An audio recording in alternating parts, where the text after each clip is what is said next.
The lights are My sister there. Okay. But he's the real. We going live?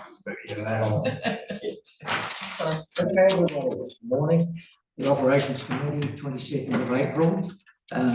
Good to see full muster today. We're going to have to rattle through. We've got a workshop this afternoon, so I think if we can just work through things and keep questions probably through the chair note across the table, and we'll try and be on time.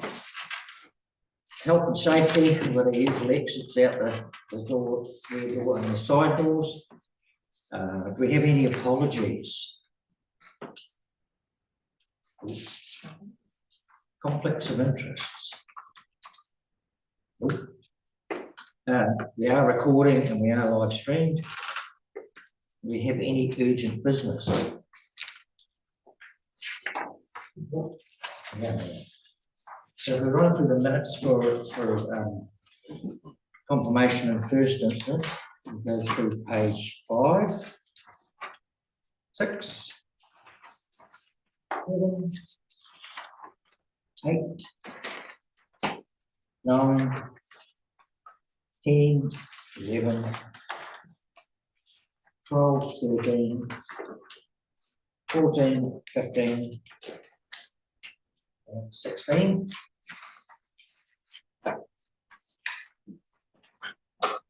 Michelle has done a very good job that day. Now, if we go back through any matters arising, page 5, 6, 7,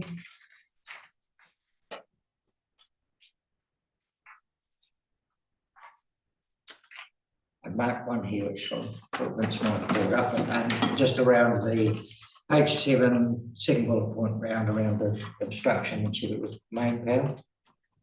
I raise it because I noticed later in the minutes there is another example where we'd spoken to main power and we'd managed to avoid the situation.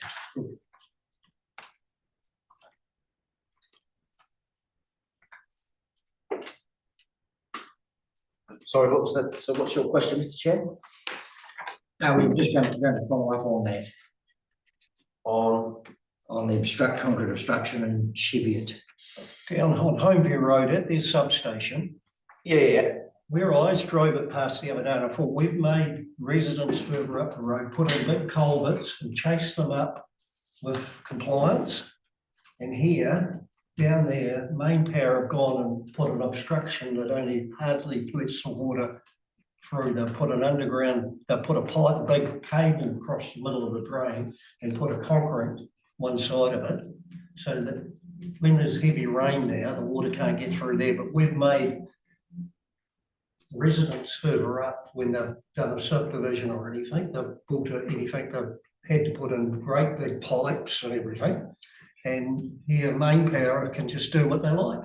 And it makes us look silly, and it makes.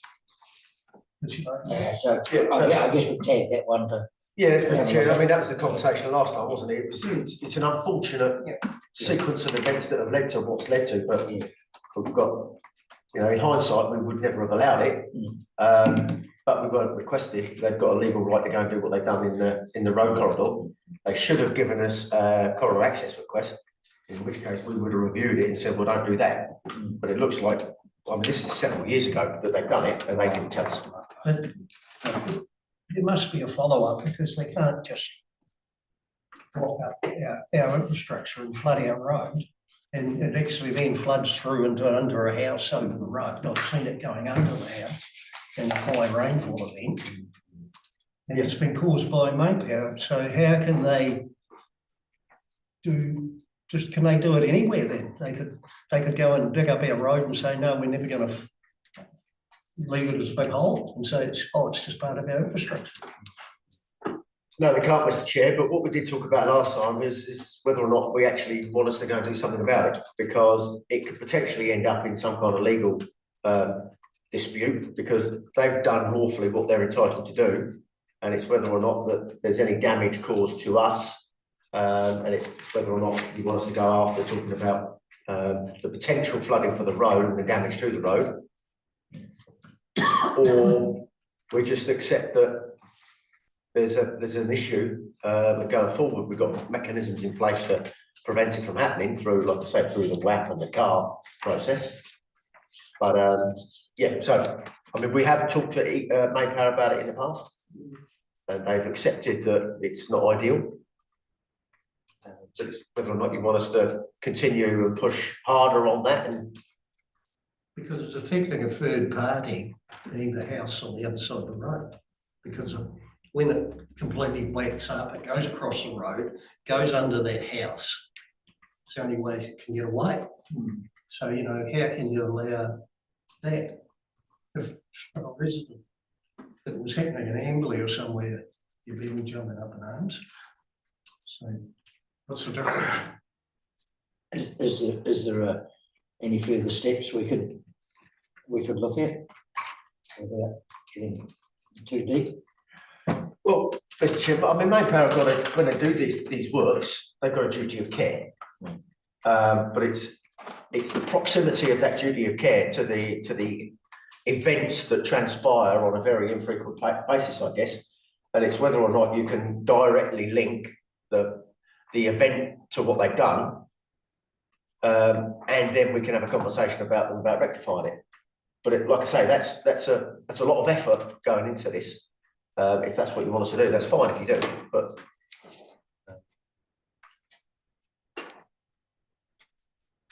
Sorry, Murray. No, you're fine. I'm not sure with you.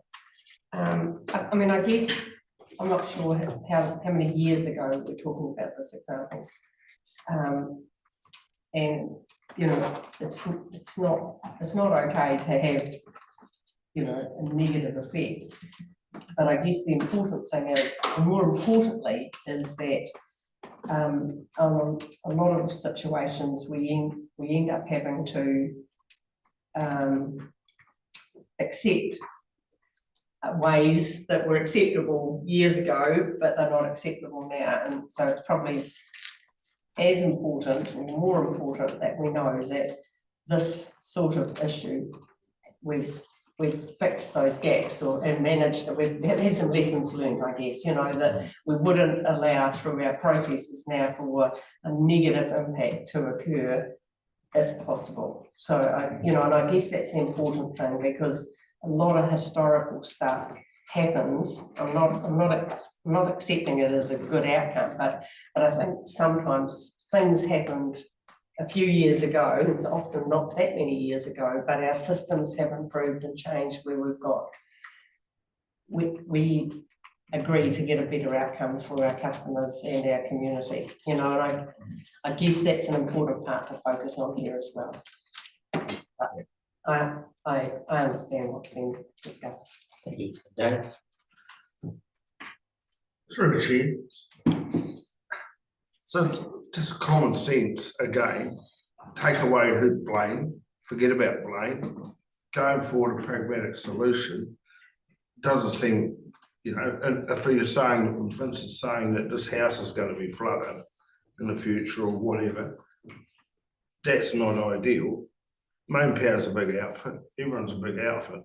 Is there a way forward of fixing this problem that is, you know, forget the blame, just get Main Power and get us and get the landowner. Is there a solution that can be, to me, that's the, don't go down legal. First of all, just use common sense. So that's the outcome. Go and have a look at it. Yeah, I did have my figure up earlier on, but. So Ross, I'm just calibrating there. Yeah, to me, I agree with everything that's said, and to me, there'll be an engineering solution. Potentially, and it's just getting people together. And I'm just not sure, how long ago was this, are we talking about? 2 or 3 years ago. Probably even longer. I was just thinking that myself, probably thinking 5 or 6 years ago. Okay. I've seen the water flooding into the house. Yeah, so as Dave says, look, you know, to me, I'd sit around and have a chat, or go and have a look on site and have a chat with the parties involved and see if there is a logical engineering solution to it. So, Mr. Chair, we can do that, no problem. But we have already had conversations with Main Power when they did it. So we can go and, I guess, open that conversation again. But as councillor points out, there's always an engineering solution, but it's whether or not the likelihood is, if we don't want to spend money, you know, going potentially having a legal letter drawn up, then we just go and spend some money with a guy on a digger and do something about it, if that's what you want us to do. But that's, yeah, like I say, it's not in the work programme, but we can do that. I guess that there'd be merit in having a look and seeing, is the problem still there as big as it was or whatever, and taking another week. That's all Think still about there. it, perhaps, yeah. So we'll leave that one then if everyone's happy. On the Mr. page. Chair, I'm seeking direction then, so it feels like you want me to do something. Can I get some guidance on what you want me to do? I'm shaking my head, I'm wondering what you can do, because they've blocked the creek. I don't know what engineering things you can do, because there's no hole. They made it weird. And so the creek's just coming down, builds up. We could build a stock bank on one side and flood their depot. You know, it's, where it is, it's near an intersection. And the water comes down, builds up, goes across the road, there's a house on the other side that flows under it. You can't. Mr. Chair, if it'd been easy, we'd have resolved it. It's really tricky. The only way to resolve it is main power take away their concrete work, because they've actually put concrete up one side of it as well. They haven't just run a cable thing across, they've gone and put a sort of concrete box on one side, so it's really restricted it. Mario then, Dave. Just from my perspective, I'm not keen on a legal. Then I'm not keen on that at all. We can't have a genuine conversation, I think, unfortunately. Yeah, but that would be my direction, if it was the direction. I'm not looking for any like that. Yeah, again, just common sense and no rules. Eyeballing, making sure the main power person stands with you, Dan, or whoever at site. That's how you get outcomes. With main power, from my experience, you get them out of Rangiora and I can get solutions. So, Mr. Chair, do I take it from that no expenditure of ratepayer money? We go and have a conversation and try and come up with a practical solution, but you don't want us to spend ratepayer money on a resolution. Well, I don't want a house flooded either, so Would it be the initial thing? find out how much it's going to cost. Get hold of main power, even if you're looking at something else that would work within, just to have another quickly assess. Well, that's what, yeah, so a conversation will cost us nothing, Yes, that's fine, yeah, we can do that, we can absolutely do that, we can bring some, I'll give you an update next time. Happy with that? I think that would be fine, Mr. Chair, and I think that we need to understand the risk and the likelihood, you know? And Yeah. we don't know that. Is it 1 in 5 years, is it 1 in 10 years, every time it rains, you know, like what is the risk, what is the likelihood of Yes. the issue that we're trying to prevent? So let's, yeah. Okay, all happy? Yep. Make it on fair. We're going to page 8. 9. 10. 11. 12. 13. 14. Yes. Thank you, Mr. Chair.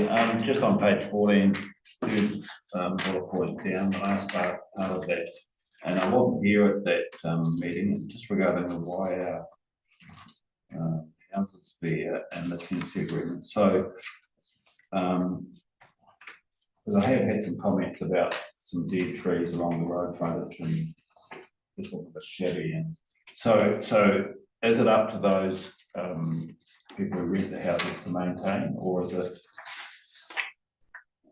there a professional gardener, or is there a council? Need clarity on what I think my community was. Well, Mr. Chair, we'll check when Glenda's here, but I'm reading that, it would suggest that council officers are. Okay, We'll hold that. Yeah, I'd like that confirmed that, Yeah, and Glenn will be Yeah. here shortly. thank you. Just on that last bullet point on 8 about Cheviot plant, I noticed before this last rain, there's a bit of ponding in those paddocks, that irrigation paddocks, you could actually see areas which look like they're just full of water all the time. Are we allowed to do that or? Under our consent? Oh, Mr. Chair, I guess if rain causes the ponding, then there's not a lot we can do about that. But if we cause the ponding through our excessive irrigation, then it's a problem. Well, it was before we had this rain. I haven't seen it since the rain. You know, that was last week. Well, the last, I mean, Alex won't be here, but I seem to remember having a conversation with him a couple of weeks ago, and he said that he'd been out at the Cantor site and they were relatively happy. They had some questions over the overland flow part of the property, but the rest of it, they're reasonably happy with how that's been managed. So it doesn't seem to be an issue. Okay, last page, page 16. So if we could move page 17, the operations. In fact, we can go straight to page 18. If we could keep them straight, I'd never move it. I said that, the owner, a seconder. Okay. So on page 18, this is you then. Yes, thank you, Mr. Chair. So just the summary for me before I hand over to Mark. So Rotherham Road South is practically finished now. As you know, it was been quite contentious through this whole process. I guess without giving too much away on the whole process, how it's unravelled, there was a request for an extension through that, and it came as a bit of a surprise to us, as it did to most other people. So it did create a little bit of hassle for us, and so our course of action was to go and actually consult with the communities to see what the impact of that time extension was and whether, how they wanted to do it. And there's certainly an opportunity then to only fix up one side of the road at a time so that they could have a stop go. But the community, both the Rotherham citizens and the Amuri Community Committee, agreed that the best thing to do was just to keep moving on it as quickly as possible. So they kept they accepted that the closure would stay in place. But again, it's created some issues for us, the whole process. And so Charlie will be undertaking a lessons learned review of what's gone on there. I don't expect to see any other large scale works like as disruptive as that one was in the foreseeable future, but nonetheless, there will be another one at some stage in the future. So we need to learn and we need to make sure that we're getting right going forward. So that's been a big deal for us. Another thing that's been occupied, certainly my time and some of the property team's time, is unformed legal roads. We've had a couple of really long standing, I guess, complex issues burning away in the background. So I've been dealing with those, but they're just so tricky. None of them are straightforward, a bit like what we just talked about then. If it was straightforward, we'd deal with it and we'd resolve it nice and easily. But these things have been in place for a long time. One of the ones I was at last week before, was Lake Sumner, about the access out to the back there.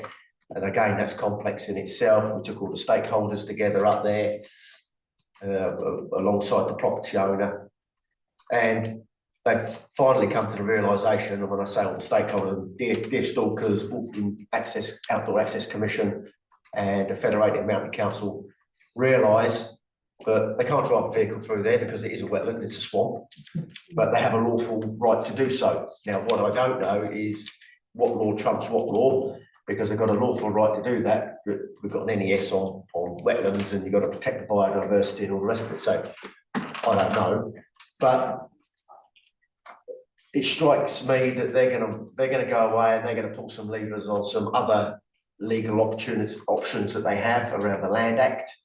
So I have given the landowner the heads up that that's the road that they're taking. So we'll see. There's probably more mileage in this one yet, but It looks like they're hell bent on trying to open that up for the public. So not straightforward. Another thing that we've, sorry, yeah, So just while you're on unformed legal roads, Yeah. the issue over at, my neck of the woods on River Road, are you making progress there? I think so. We had a meeting on site. Again, that was the day before we went to Lake Sumner. And it feels like there is a legal obligation that people must have access through an unformed legal road. That's the bottom line. So there are some options that they're just considering at the moment. One of those might be road stopping. One of those they were talking about opening up with fences, put the gates in to allow through. We did talk about maybe some concessions around styles, but providing free access on their working driveway, which they weren't keen on. So there's a whole raft of things that we put in front of them when we talked about on the day. So they're in the process of considering those at the moment. So just to confirm, legal access is walking access, not necessarily, we don't have to provide vehicle access. Because I think of a lot of unformed legal roads, there's no way you can get a vehicle on them anyway. They can go over bluffs and all sorts of things, but. Well, yeah, that's right, Mr. Chair. And this is where the law becomes complicated. Because, I mean, we have a bylaw. The law says that they have public access. And that can entail vehicular access as well. But we've got a bylaw that says you can't damage the surface of the road. So if it's a working paddock and they then take vehicles across there and they churn it up, they can't do that. So then we can prohibit access. But if the road goes over the edge of a cliff or goes into the sea, then it's still public access and people still should have the right to be able to do that if they choose to.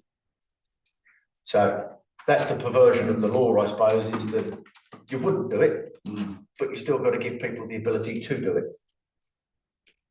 And like I say, we've got some roads now that are going through wetlands, and certainly way back when someone wrote on a piece of paper that there's a road through here, they weren't cognizant or weren't considerate of a wetland being in place. So they just said people have got the right, so they can do it. So yeah, there are a few more of these long outstanding ones that are around the district. So A question for Dan, following up on Ross, were all of the parties present at that meeting? River Road, all of the parties? Leslie Hills Road, Yeah, okay. yeah, no, they weren't. Okay, Only the adjacent landowners. the directly impacted landowners. Right, yeah. Yeah. Okay. Just something else that's been top of mind as well is the Balmoral water scheme. So we thought what we had was an agreement with the water regulator to have a hiatus on doing any more work until they've cemented the acceptable solutions or changed the regulation, which they're currently working through at the moment. But we did receive a letter last week that said that our protection is inadequate or doesn't meet the current law. So they essentially, they wrote to us saying that a boil water notice would help. Alex spoke to them and they said, implement a permanent boil water notice. So spoke to the chair again of the Balmoral Water Committee, heads up, and then I wrote to the members on that committee just explaining what's going on, and this week we'll issue that boil water notice. So that's going to go out to everybody, telling them what's going on. Yeah, so yeah, felt a little bit disappointed that we thought we had agreement, that we didn't have to go to these lengths. But again, this is about compliance. It's not about anything else. Is it June, July, when I read the email that's when they think they'll be coming out or something? Yeah, they told us again late last week that they expect to have the regulations out for consultation in May, so not far away.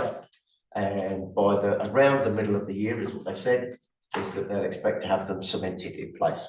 and then we'll have something to work on. And if it's based on what we know today, then there is actually an opportunity to regress even further from the amount of barriers we've got in place. So it just feels a little bit strange that we've been told that it's not an adequate barrier, so we issue a permit or water notice.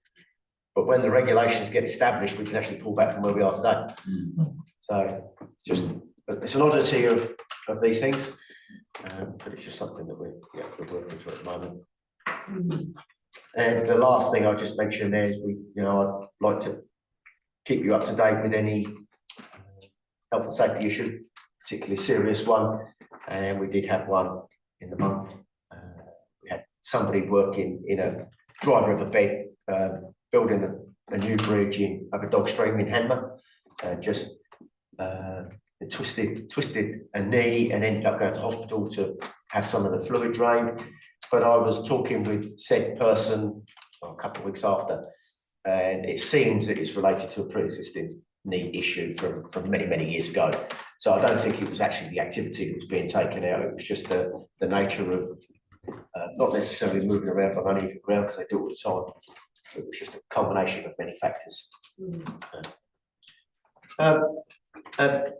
Just one other thing I will mention, just something that came to light. We've got on the other side of that page cost saving initiatives, and you can see the savings to date are 341,576. And a conversation that we were having the other day was about what number we put in when we're talking about cost savings, because the team are all the time thinking about different ways of doing things which reduce the cost. And what we don't do is we don't put all of those costs in here that you see. So these are tangible cost savings. So it's just something else that was top of mind for me, is to think about. So if we've got, we need to put a new piece of pipe in the ground or something like that, there might be 4 or 5 different ways of doing it.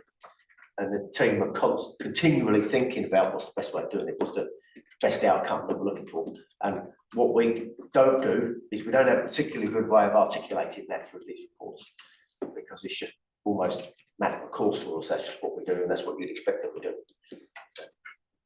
So, that said, Mr. Chair, if there's no more questions on that summary, I'll hand over to Mark. Yeah, just before we do that, I was remiss at the beginning of the meeting. With Michelle away, I introduced Natasha. She's already pulled out one, so Claire, you're in good hands. So, sorry, Mark, if you could go back. Thank you, Mr. Chair. Excuse me, I'm just here in Naomi's absence. So I'll take this report as read. I guess my area is more around the library, but there has been some training done with the libraries, the remote libraries in this council service centre here around situational safety. So an outfit called OPSEC came in and gave people tools and techniques for keeping safe and also de-escalating situations which can occur. Certainly the press today there's an article about, or yesterday actually, about safety with councils and things that can occur. The device advice sessions in the library are going very well. So we've switched from stepping up classes, which had a fundamental problematic name for many people, to people could book and have half-hour sessions on Monday, Wednesday and Thursday. So they're proving to be very popular. So we found in the classes that people, they were becoming individualised anyway. So people would bring their smartphone in to a group situation, but it was really one-on-one things that they needed. And so we get quite a wide range of inquiries around those. We're also starting to go to Hanmer and Mary and Cheviot once a month, also on taking ability of people to come to the library as well. Citizens Advice have started their visits to the Amberley Library. So they come once a fortnight, and it's just before the JP clinic. So they didn't have actually, turn up their first session, but they hope that to grow. So I think as news of that spreads, it should become better. And we've got some holiday programs planned, which are starting, and some have already happened. And probably the other thing is that we get approached by quite a number of community groups to come and do things in the library. So we North Canterbury Neighbourhood Support are coming and having a morning in Amberley, so people can talk to them and they can spread the word about what they do. And there's also some budgeting services coming up where there's 4 sessions of people coming on and talk about their finances and how to better manage them or do better there. And there's also World Elder Abuse Awareness Day. So they're going to come to the library on that week and spend some time there and spread the word about how people can avoid that or if they're in that sort of situation. Last week also at the Canterbury Museum display arrived at Amberley, which is called Monsters in Your Own Backyard. And that's sort of lots of displays of insects and reptiles, or little reptiles. So people can touch the screen and find out more information. There's also a diorama where they can sort of spot them as well. So they're the main things which are happening. Happy to take any questions if anyone has any.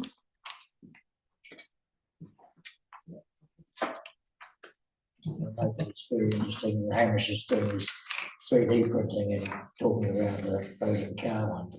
We saw that up there. Oh, yes, so machine, yeah. Yeah, so you So can interesting for people to see that. Yeah, I know, that's Monday the 28th, it's, we've offered a range of times for that, so if people, can't make a week's hour, they can come in on Saturday or Thursday. I think too, I could perhaps get my son along to the Elder Abuse Awareness Day. Right. You have to remember to put on the awareness part of that. Yeah. It's not a week for elder abuse. Yeah. That's right. Yeah. So any more questions for Mark? No, that's right. Thank you very much. Okay, thank you very much. Yeah. Very good. Wait for Kirsty coming through.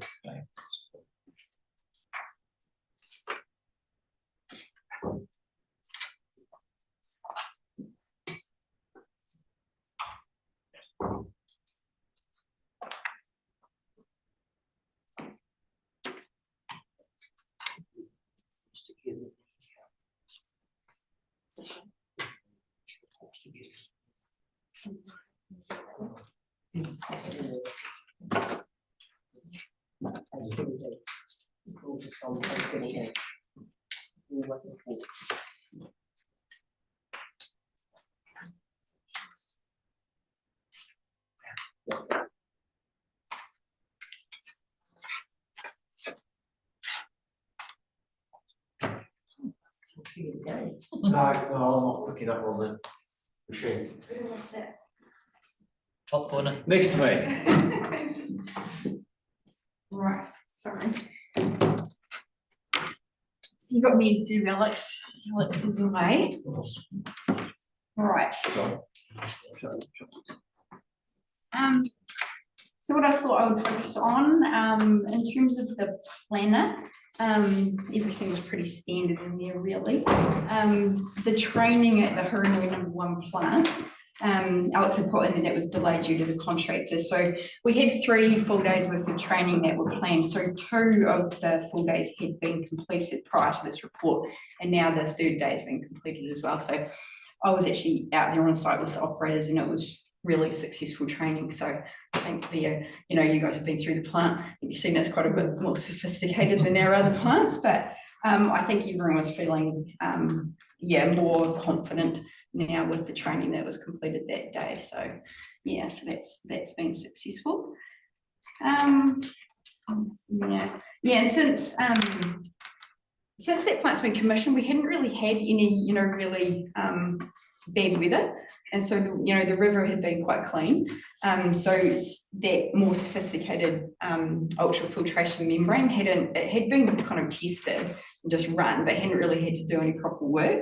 But since Easter, obviously we've had all that rain, so the river's quite dirty now. So the turbidity going through the plant's now about 5 NTU, so those membrane filters are running.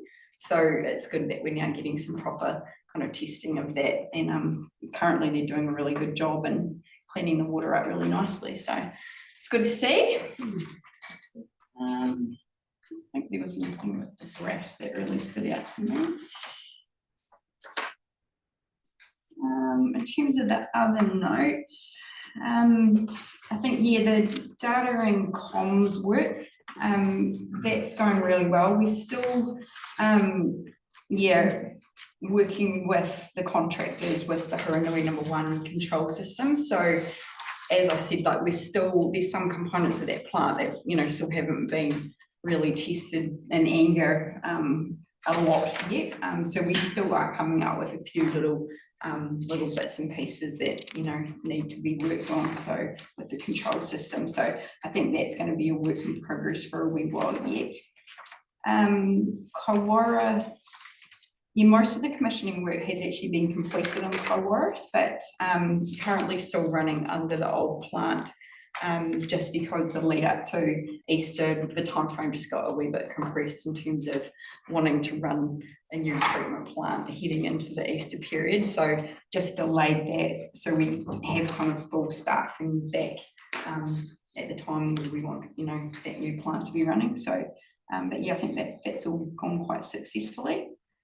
Electrical work, yeah, the new electrician, he's, you know, now had the opportunity to kind of, you know, get his way around, learn his way around a bit, and has now been able to get onto some of our deferred tasks, some just little niggly bits and pieces that had been, you know, waiting for us to have enough resource to get onto. So that's been really pleasing that we've gotten onto some of that. Treatment plant performance. I think this was a really good example of some proactive work that we did down at Ashley. Main Power installed some new power poles, and they were like right next to our bores. One of them in particular was probably just a couple of meters away on the boundary. So we heard about that quite early from ECAN. We were quite concerned in terms of, you know, those bores are really shallow. They were going to be, you know, installing these poles at a very similar depth. Had quite a few concerns about the impact that that might make, you know, for water quality on the aquifer. So yeah, worked with them on a redesign, got Hydro involved, which Main Power paid for, to give kind of expert advice. And yeah, that went really well, and we didn't see any kind of impact on water quality. And I think it was really a result of us getting in there early and getting really good advice about their installation, you know, technique that they use. So that was really good. Thank you, Kirsten. It makes the point that Murray made earlier that we're working in a different environment, and you missed an earlier discussion where that process might have been missed. But it's great to see that now, you know, we're working in a way that we can avoid these things. Yeah, definitely getting in proactively rather than reacting later. So yeah. Kauai plant. This is my least favorite plant. It still causes us, it's very high maintenance. The water quality there, obviously with the iron and calcium fouling on that UV is quite extreme. We had to get the supplier back in last month. The wiper mechanism that automatically cleans the UV sleeve has actually done so much work that there had to be servicing and replacement of parts. So it's, you know, needed way more maintenance than any of our other UV plants. So we're currently trying to kind of minimise use of Kauai at the moment, prioritising like Racecourse Road water. Water use in Amberley's obviously dropped off quite a bit now that, you know, we're not so hot. So yeah, it's just managing that plant at the moment really until we can get a, you know, better long-term solution in there. Racecourse Road, if I just highlight this, one of the UV units, which is, you know, one of the older ones, we did have a ballast fault on the controller. That was restored really quickly. We had no impact on the scheme. And that's essentially because of our critical spare parts system. So we have put quite a lot of work into just identifying like what our real critical spare parts are for the treatment plants. And yeah, it's unfortunate we can't really rely on the suppliers to be holding all the spare parts that we need, and not necessarily that we would get them very quickly, and some of the lead-in times for parts, you know, can be quite extreme. So it's been pleasing so far that when we have had a situation like that with a, you know, basically a fatal fault on our critical spares so far have matched up quite well with what we've needed. So that's something that we'll kind of continue to review. Yes, it would be fair to say, as I understand, the team's been working on getting a fair bit of standardisation across the plants too. Yeah, we've definitely, that's been a real key focus for us. So, because critical spares are expensive, and holding a whole lot of stuff that is only for one plant, or it's just not really inefficient. So we're definitely trying to standardise as much as we can, for sure. Yep.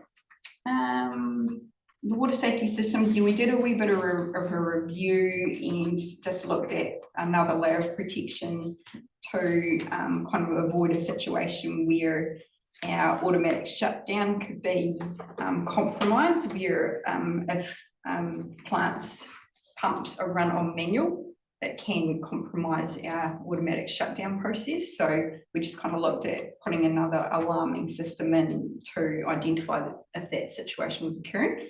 So I think we're just now looking at really fine tuning and being as safe as we can. So just improving things as we go.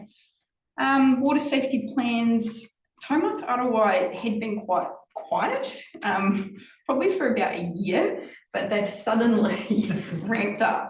I'm not quite sure if they got a whole lot of resource or they got a whole lot of heat put on them or something's changed. So yeah, they have suddenly started reviewing our water safety plans. So so far we've had Ashley and Cheviot have been reviewed in the last few months. They had nothing like really major to say about them. There was nothing that they pinpointed that we weren't meeting legislative requirements or anything, so that's pleasing. So I think, kind of indicates that our general template is meeting the requirements. So yeah, they've indicated Waiā Rural and Blythe are the next ones that they want to have a look at. I'm not really expecting that there's going to be anything different come up with those, but we'll put that in the report and let you know how that goes. Next page, in terms of our compliance performance, you'll see there in yellowy orange, again, we had a problem with Kauai. It's a technical non-compliance, so that basically that 96% relates to 1 minute of data where the UV dose wasn't achieved. So it's quite frustrating, and it relates to the fact that we've got 3 UVs there, and sometimes one of them can run for a very short period of time. If it ran all day, you wouldn't be non-compliant, but if it runs for a very short time, say it runs for 13 minutes of the day, and if you've got 1 minute there, you don't meet the 95% of the day to meet the criteria. So the electrician has done some work down there to try and reprogram the length of time that the UV will run on for once the flow stopped. So we're hoping we'll fine tune that more and get rid of this because it really annoys me. Haranui number 1, this is the major momentous occasion I think that we should all be really celebrating. I should have said this first of everything, is that that permanent pool water notice got lifted. So, I mean, that's just fantastic, for that community. I'm so pleased for everyone there. Yeah, so that's, I think that's the highlight of the month. Pointing out, Mr. Chair, that, a number of years ago, we received an instruction from our drinking water assessor. Instructing us to issue a permanent water notice, but council's now seen sense. So how many years? Oh my gosh, it would be, I'll say 7. I reckon it's more like 10. Yeah. So you're right, it's a happy day. Yeah, it is. I just think, fantastic. I mean, that, the community has just been, pretty tolerant, really. And, good for them, great for them that they've got good water now. So, yep. That's probably all I was going to go through. Yes. Through the chair, just a question regarding, we all got an email from the water regulator, Alan. And I saw in there that there was a paragraph, and I never knew this, but in the under the 2002 some regulations there, that we as a council are obliged or have to inform the water regulator of all the private water supplies. Under the Local Government Act, yes. So that's the first time I come across that, but I read that in the email and of course that put my head was up. That we are basically handing those individual suppliers details to the water regulator. Is that how I'm reading it? Mr. Chair, so, A certain day, 2026, I think. yeah, so we did a bunch of work a while ago to try and identify, because we were being told when it was the Three Waters reform, that there was only maybe a couple of hundred across the country, and we figured that there's probably a couple of hundred in the Tauranga district alone. So we did some work to try and identify some of those. And yeah, it's been a requirement under the Local Government Act to understand that anyway. So we do have a reasonably good idea now of where they all might be, but we haven't at this stage handed any information across. So, but further to that, so my understanding is that the regulator's not enforcing the drinking water standards on private suppliers supplying less than 25 people. Yeah, they've changed that, they Yeah. did, they went. So do we have to hand information for private suppliers below 25? I don't think they'll be interested in that. Okay, so is that a yes or no, that we, I think under the Local Government Act, like we have to do, it's called assessment of water and sanitary services. And that you generically have to look across the whole district about how water is provided to communities. So I think in there, we would probably still identify, you know, these particular areas, you know, are maybe, you know, covered by some private suppliers less than 25, but we wouldn't get into any detail about, you know, identifying, you know, owners or. so how do you know? Do you have I mean, how do you know these people? So you can use the ratings database to basically Yeah, say anyone that's not on the. yeah, but paying for water. yeah, there's a Okay. dwelling on the property, Okay, but they are not getting charged a water rate is Yeah. essentially the process when we did this, you know. so that's let's look quite really labour at it. intensive to go through all Yeah, no, those. I don't think we would be going through and individually trying to name people on those, you That's know. right. Okay, Yeah, it's a massive job, because what we've got, you know, yeah, so anybody that's not on our scheme, then you've got to work out about the single dwelling on any property or more than a single dwelling on a property. It's, yeah, very labour intensive. but theoretically, you're obliged to, or under the Local Government Act. That's correct. But we're also obliged under the Building Act as well to ensure that when something gets built, that they've got a potent source of water. So by hook or by crook, we've got different processes in place that provide us with that information. It's about how do we tie and bring all of this information together. Yeah, and I have to say, there's to be a certain amount of it won't be up to date.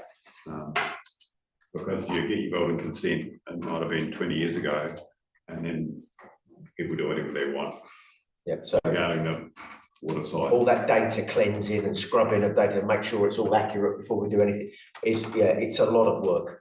Yeah, Thanks very much. We've also got obligations under the Health Act as well, for existing water supplies, if we get a complaint about a water supply, then we have to go and look at it as well, so.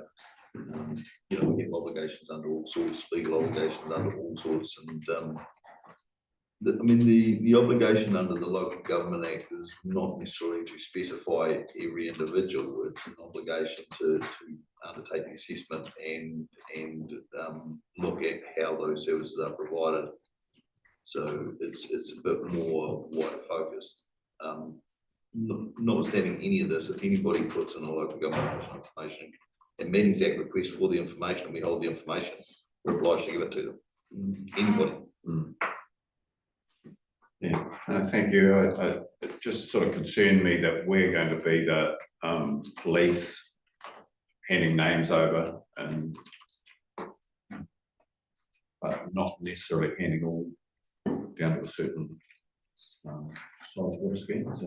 We haven't been asked yet, and I think when they do ask us, I think they'll only be interested in where the regulatory scope goes to. So I don't think they'll ask us for less than 25, but Yeah. yeah, we haven't been asked yet, so. Yeah. Okay, thank you. We would certainly ask for, if they wanted us to undertake something, we would ask for guidance on how that might look. Mm. Because as Kirsty said, we wouldn't expect to give every household details over. Mm. That's not our expectation. No, thank you.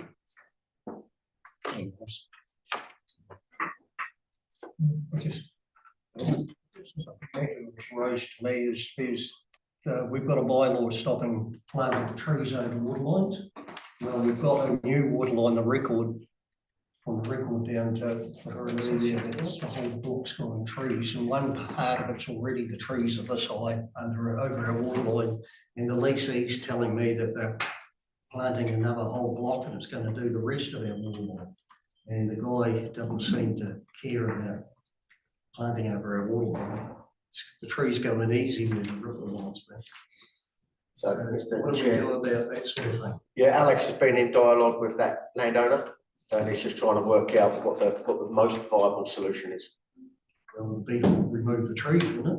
Yeah, probably, but we don't, that's not, generally, we don't try and, I guess, go in and we try and negotiate an outcome. That's our starting position. But it may, but that's the ultimate goal, is to get rid of the trees. Thank you.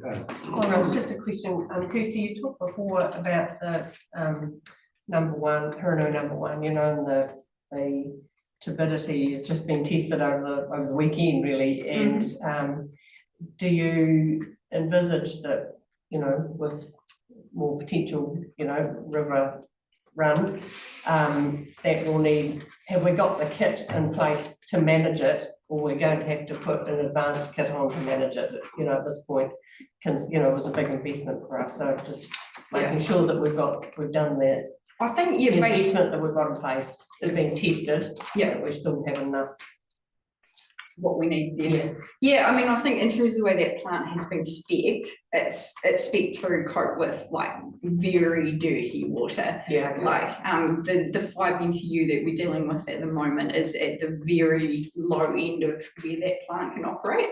So, you know, that UF can go like right up to 100 BTU, which I don't think, you know, when it was looked at in terms of historical records and things for that intake that we had experienced NTU up at that level. And since that time, you know, there's also been improvements around the actual intake structure and stuff as well. So yeah, I think, you know, we've got the kit there that we need. Okay. Yeah.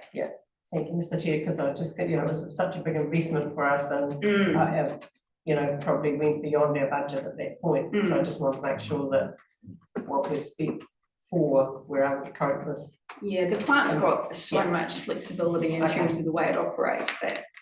I'm happy with that. Thank you. Thank you. Let's also note that the record line, that's on our action sheet, so. Thank you.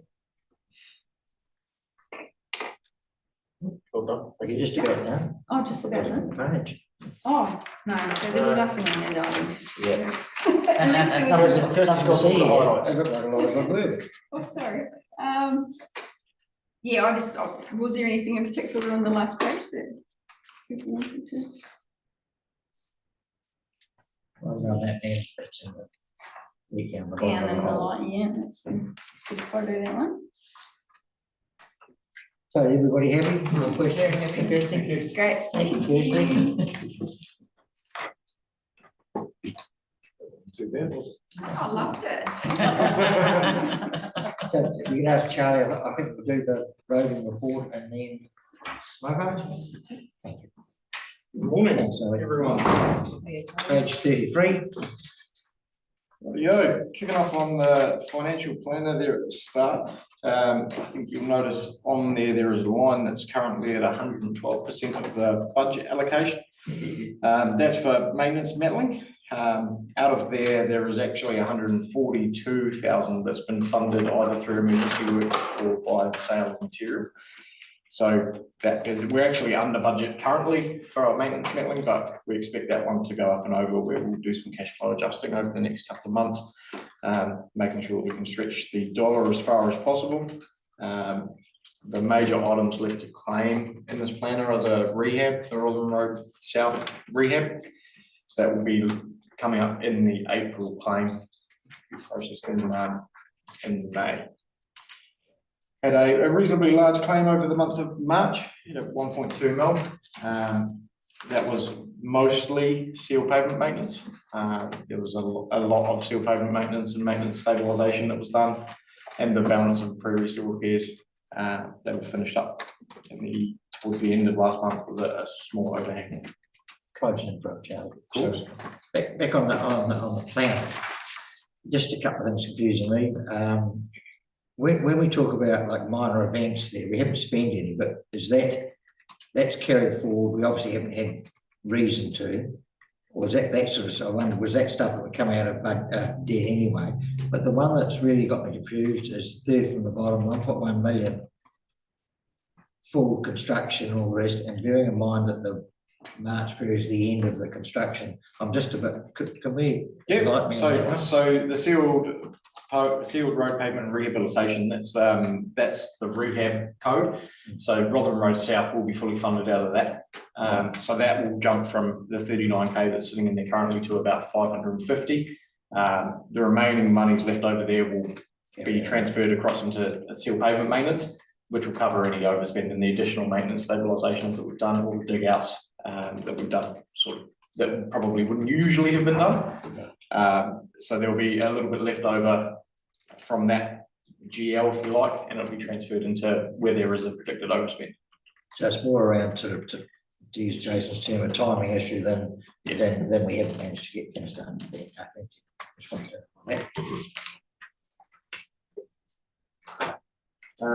so, like I just alluded to, the maintenance bentling budget is pretty much exhausted. So, interestingly enough, you highlighted the minor works money. Coming down to the end of the financial year, we'll make a decision whether we roll that over to make for some redundancy next year, or we use that to cover any additional maintenance bentling that we carry out between now and June. And we're looking at bringing the maintenance bentling program forward. So rather than starting in July, to start in June and to be billed for it in July. So we're working with our contractor quite closely on trying to produce some good network outcomes there. CSRs, looking at the CSRs over the month, like what appears to be the norm at the moment, unsealed road, potholes and corrugation seem to be the feature, closely followed by sealed road potholes. Quite a lot of potholes over the month of March, at 214. It's the amendment there on that column, it's meant to be March. Going into our routine drainage, we cleared 9 culverts and the sumps around all of the townships that have the street sweeper.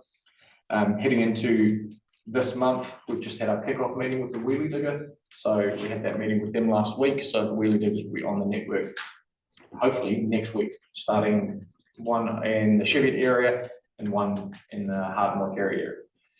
So looking forward to getting them on the network. They've been briefed, we've shared our scope with them, our expectations, and had a really good kickoff meeting with both JR Civil and Lock Contracting. And that's sitting to one side of our main contract, is that right? That's correct, yeah. Well, that's great. The seal pavement, the focus for March was getting the rest of the rehab done, and the remainder of the stabilisation, all the maintenance staves and maintenance dig outs that were completed. Again, these were areas that were identified that have either worsened or require us to do something quicker than programming it out for the new budgets. So we've done, I think we've done an additional 4,500 squares of stabilisation this season, and they've sealed right up until last Friday. So I think the last dig outs that we did up Cheviot Heights were sealed last Thursday, and that's it for the sealing for the season. Yeah, good question. Yeah, I went through the Leader Road and I see there's quite a bit of spray potential rehab, but that won't be happening till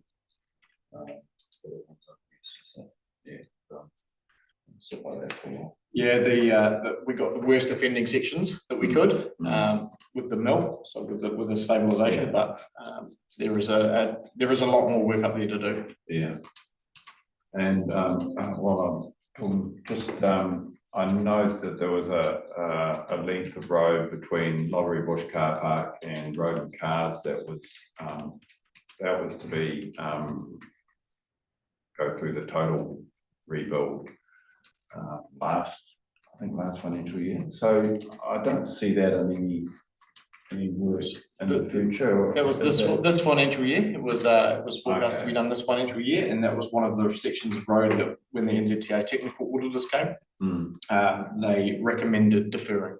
Okay, so do we know how long that's deferred to? Or? Yeah, so we've pushed it out until next year for now, and then we'll review the rehab program. Okay, because I do notice that, as you'll be aware, there's logging happening just to the north end of that stretch, and yeah, I think we'll probably find over the winter that the road's already bulging out something terrible. So, and that my understanding is they're going to be logging through the winter, all through the winter. So it's turned to custard pretty bad, that stretch. Yeah, It's worthwhile pointing out, Mr. Chair, that Charlie just referred to the technical audit that we got. So he went out on the road, I think we've already reported on this, but gone out onto the road, and the technical guys from NZTA are looking around our roads, and what Charlie and team would have said, well, this part of the inland road is due for a rehab. They've said, no, push it out. We don't want it. That's not a good investment of our money. Yeah, so we've got that going on. So that's what we've done, and it allows us to invest the money, you know, into Rotherham Road South and other areas anyway. But then you get somebody else from NZTA come out and say, well, you can't have this great big backlog growing, so you've got to keep on top of all your work.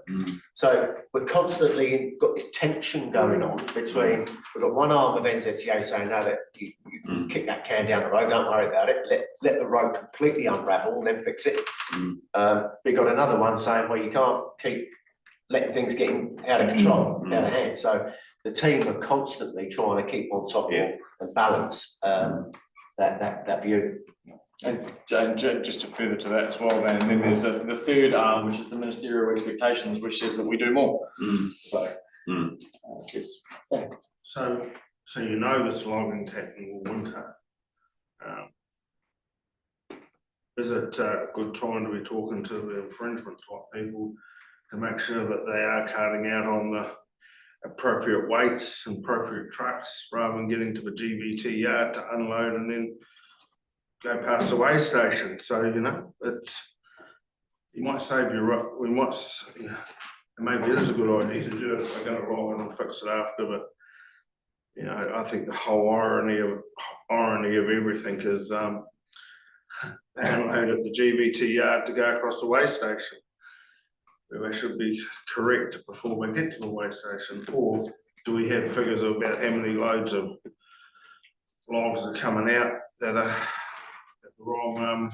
So we've got a permanent traffic count set up at the bottom of Inland Road, just at the Wild Township, which does produce metrics around weight and types. So it'd be really interesting to watch that over the logging period as well, and get more consistent data out of it, because we only pull that report from there once a year, but we have the opportunity to pull it out every month while the traffic count people are kicking around. And then as soon as we swap that to our own, we'll be able to review that data essentially daily. So a supplementary to that, maybe through a chair, is like when the contractors damage a bridge like they have up in the Emery, do we go back to the contractors and go get public liability to fix it? It's Lowry Peaks. Yeah. So I'm just, people talk in the area. So I just, I just always wonder if we're going to, see we're under a bridge. So we've got to fix it. So what, it's just being compliant on our rural roads. So is there some accountability if something like that gets wrecked? Or I know when the Waitoa Bridge got totaled out, the local contractors had to fix it. Yeah, so like Lowry Peaks, my understanding of Lowry Peaks is it's the silage wagons not crossing the bridge at the 10 km/h posted weight limit that's breaking the deck boards. But Also, the fact it's a aging timber structure, which is one of 17 that we're trying to get rid of. So we're actually working on converting that to concrete. So I've got some Rio scanning booked to see if the abutments will hold a concrete deck. Which is the same as the Balmoral Station Road bridge when they had, when they had closing of a road and all the big trucks were going down there. So for cost wise, I mean, it's something that's on the radar for replacement. The reactive maintenance of going up and replacing the deck boards obviously isn't great. I think we've been up there 4 times in the last 12 months to replace those deck boards. But I think half of that is at least driven by the fact it's an aging structure that, you know, the bearers are aging, all of the deck boards are pretty rough anyway. So yeah, I definitely believe that there's some accountability that should fall within the contracting sphere. But it's now it's the wider community that are suffering when it's closed. Thanks, Sean. So the LMPs have been pretty busy. 418 culvert market pegs or edge market pegs. 12 signs that have either been damaged or missing. 214 pothole repairs identified on the network on the seal pavement. Through the chair, just a positive, I noticed the other day with the road mowing within that road, and I have to say, he did a fantastic job, because it was really quite high. Sometimes when it's high, the mower does a not so good job, but he took his time and did a really good job, so that'll keep it right through to the spring now. And the tail vehicle, because I had a chat with them, they were wanting to store their kit overnight, and the vehicle following behind actually replaced some broken marker pegs. And I thought, well, that's a really good way of using your time while you're going up the road at that speed to. And I'm not sure whether that's in their contract, because I think it's possibly supposed to be done by down, but I have to say, if someone going along at that speed can do those other little jobs as he's going along, that's a great use of time. And, it's actually been a big shift in terms of piloting and attenuating, I guess, for mowing, sweeping. The new guidance from NZTA suggests that we don't need one for sweeping because it's in and out of traffic and it's a quick activity. And I think the same thing applies for mowing, where the situation calls for it as well. So yeah, it's been really interesting concepts to start thinking about, because I mean, we pay for an attenuator to be in the townships on the state highway, and then apparently it's no longer a requirement. So, yeah, some good changes, I think. Moving on to page 35, some of the maintenance stabilisation of the digouts that have been completed over the last month, the finish up of Stonyhurst as well. So totaling at 25,000 square metres of stabilisation this year, which is on par with what we had completed last year, and 8,000 square metres of digouts, which is a touch over what we did last year. I think we did about 6,000 last year. With the rain, obviously that's had a bit of an impact on the unsealed network. It's both good and bad. It's good for the graders to be able to go out and do some heavy grades and remove those deep corrugations. But it also unravels some of the unsealed roads as well. So some roads have turned a little bit more slippery and require some AP40 being carted in. So over March, we've brought in a little bit more AP40 in some sections of Happy Valley, programmed for some more sections in the Blythe and in that Cheviot area. There's You might have preempted a question. I was going to comment on just road on Phoebe Road. Yeah. It's really, I came up there yesterday and it's just the amount of water that goes down it. It was running, it stopped raining, but you still think you're in the riverbed because it's about 2 kilometres of straight and the water just, there's no roadside drainage. So the water's just going down and it's washing all the gravel off. and it's scoured out and it's just, yeah, it's quite a mess. You know, Pleased to know that that's on the wheelie digger program. Yeah, I know, it's just in my head trying to work out how you're gonna fix it, because it hasn't got the roadside drainage, and it's, you know, you can do all these dig outs, but the water's got nowhere to go, because it hasn't got, the road is lower than the surrounding ground, so it just gets on the road, and it's got enough fall that it scours everything out. You know, and they lose all that gravel. Good to see. So just this is a side note to the wheelie digger, in the pricing that we received from the contractors, one of those line items was for soak pits. So we've got some autonomy to say, all right, there's no actual drainage here. Let's take a few soak pits. They do work in some places. I mean, like rural Waiau, for example, it's quite deep to hit that porous ground. You think it's like 6 or 8 meters of clay in some of those sections, but it works reasonably well on Rotherham Road South, the new soak pits that have been put in there. So there will be some autonomy to fix some of the drainage issues that don't have anywhere to go. I wouldn't mention that to Ecan. Pardon? I wouldn't mention Ecan having soak holes. All that toxic stuff coming off the roads into a soak hole. And I like soak holes, but you haven't got soak holes, I know. Charlie, I just wondering if you could give us a very brief of what the wheelie diggers, you know, what is the brief? Yeah, sure. So the wheelie digger is intended as a light touch program. So to reinstate roadside drains, the water tables, to clear them out, unblock them where they're blocked, clear culvert ends as they traverse the road, notify us of any culvert replacements or where there is inadequate drainage. So if they're coming to a corner where there's water pooled on the inside of the bend, whether we can achieve better drainage by cutouts or by installing a soak pit or requires a culvert or any of that. And then to work with us and the landowners to make sure that their drains are clear. So if they're clearing a roadside drain that heads into private property, if the obstruction is within private property, to talk to us to basically notify the landowner that they can either give our contractor a ring while they're there or not. And essentially trying to open up the drains that weave in and out of private property in the road reserve. And basically just try to lift and elevate the drainage is essentially their directive. And just go down. These guys are the subject matter experts when it comes to operating diggers and to where there's sufficient fall. And that's pretty much their brief.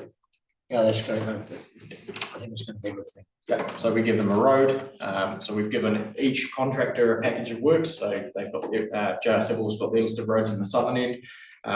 Lock Contracting have got their list of roads in the northern end, and it's up to them to decide how they want to carve up that work package. But we've given them a starting point. So for lots has been directed to start on one particular road. JR Civil's can start on one particular road, and then they traverse it however they see fit. Giving us daily reports, records of culvert cleaning and asset information. Sounds good. Sounds good. So just a question for Charlie. So when this, doing cleaning out the road drainage, if you like, and they could see that it would have a better impact if it's over the fence as well into the landowner, and we talk to the landowner, do we then on charge that portion to that landowner, or how does that work? So the cleaning of any private drains will be handled directly with the contractor and the landowner. It's nothing, we won't be part of it. Yeah, okay, but it's good conversation though, isn't it? Yeah. Our guys on site. Yeah, that's right. Yeah. Yeah, because it'd be good for the landowner as well, as it is for our land parcel. Yeah. Thank you. Thanks, Charlie.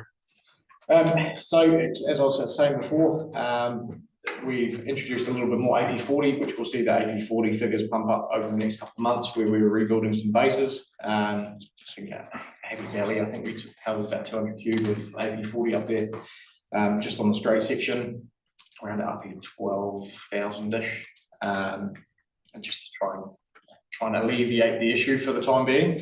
Before we get back in and do a 20 wearing course in the new financial year. But as you can see from the table there, there's record numbers of aggregate being applied on the roads. It's almost double what we've done in previous years. And part of that is because we've had external funding for some of the material out of like Sumner. We managed to reclaim some costs on some of the material already out there. So there's some pretty big numbers kicking around in terms of the aggregates, but we're still 14,000 short of where we should be. And I mean, you guys are all picking around the district, and you can see some roads unravel, and even with applying double what we've historically applied, there's still sections of road that are unraveling. And I guess it's not sustainable for us to react to every single occurrence, but we're managing that and prioritising that as best as we can. Sorry, there's a section there about the rehab, the 1.2 overlay on Rotherham Road South. So it's really interesting to look at the road that's been produced and what was there. Cast your mind back to driving over Rotherham Road, it was quite undulating, and it's now significantly flatter. It's been raised up to 350 mil in some places. That's a huge amount of material, just to smooth that out. So it's still got a small amount of undulation in it, but it is a vastly different road. We've had some comments from our contractors saying that that's the best road that they've ever built. We've got a Rolls Royce of a road there, as well as improving the drainage, the shoulders. It's actually been a really good project with 12 soak pits. Apart from the time delay, it was a really well delivered program, overseen by Mitch as his first rehab for Horonga District Council, and I think we delivered a pretty good project, a pretty good product at the end of that. Got all line marked last week before last, so all the works there are now complete, and it's reopened and will have its speed limit reinstated to what it was historically. Worth waiting for. Would loved it to be 2 years ago, Robbie, but so out of the Rotherham Road project, there's some lessons learned. I think there was some lessons learned for all of us, for the council, for the contractor, and probably some for the community. So in the not too distant future, we'll set up we'll come to the Emira Community Committee or Rotherham Citizens Committee and have a chat to them and see what their experiences were and see what we can do differently next time. I think a lot of that comes down to comms. I think comms may have missed the mark in some occurrences. I think our contractors' comms may have missed the mark in some occurrences. But also how we program and how we deliver those projects as well. So we've got a joint lessons learned meeting with the contractor scheduled for this third week in May, and after that we'll try and get in front of the community and see what they have to say about it. Yeah, just through the chair, just comment. Look, I have to say it's a fantastic stretch of road now, and I see the grass. Obviously, grass has been sown on the side, and it's with the rain, it's looking a real picture. And I'll probably leave it at that. It's just the sealing of driveways, or the not sealing of driveways, and I talked with Dan earlier about it, and just the some are sealed a little bit off the standard, and some not, and I just wondered whether the policy is with that. Yeah, so the any driveway that was formed and sealed was formed and sealed. Yeah. Any driveway that was not sealed was sealed a metre back. Yeah. That's the generic policy that applies. Yeah, well, some haven't been sealed a metre back. Okay. So it's a metre back from the road edge, not a metre into the access way. Sorry, a metre out from the road. Yep. From, yeah. I don't know whether that's actually been done. As I'm sure there was some significant contention around the access ways. Yeah. Yeah.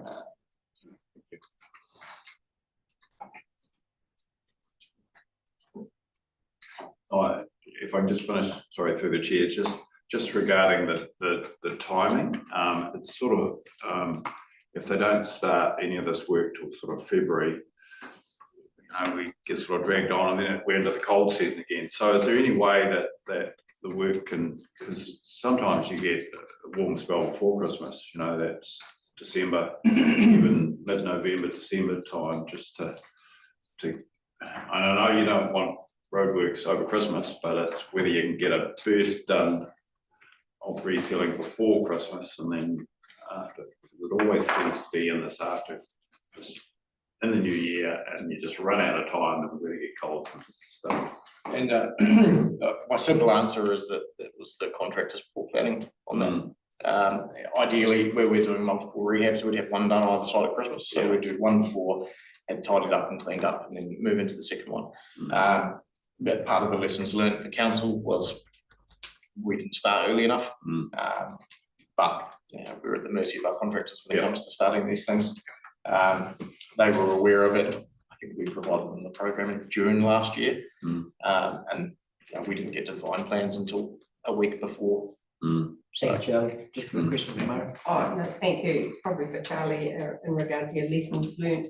It may also be helpful to talk to the WIO residents. I'm just thinking, Ross, I think you did an extremely good job partway through talking to Rotherham and a Murray committee, but probably the most impacted were Rotherham WIO residents. So I'm just factoring that in. You probably already thought of it, but I just thought, and I guess the other thing in this case, it was probably the exception was there was no closer alternate detour available. It actually took in a wider sweep that people needed to travel. So, it was one of those sort of awkward scenarios, wasn't it? But thank you.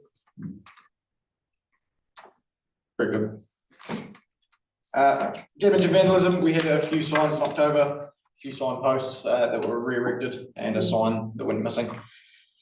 Moving into our corridor management section, it's still pretty busy out there.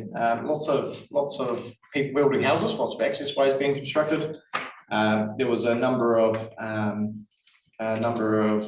inspections carried out. We had 12 inspections carried out locally. It doesn't actually feature here, but there was 3 sites that were shut down.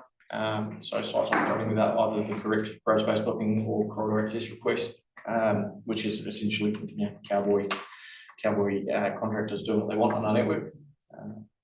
And there was 4 temporary road closure applications received, which Raven is processing now and will come through to the committee when they're finalised. Looking forward, the official construction season ended on the 31st of March.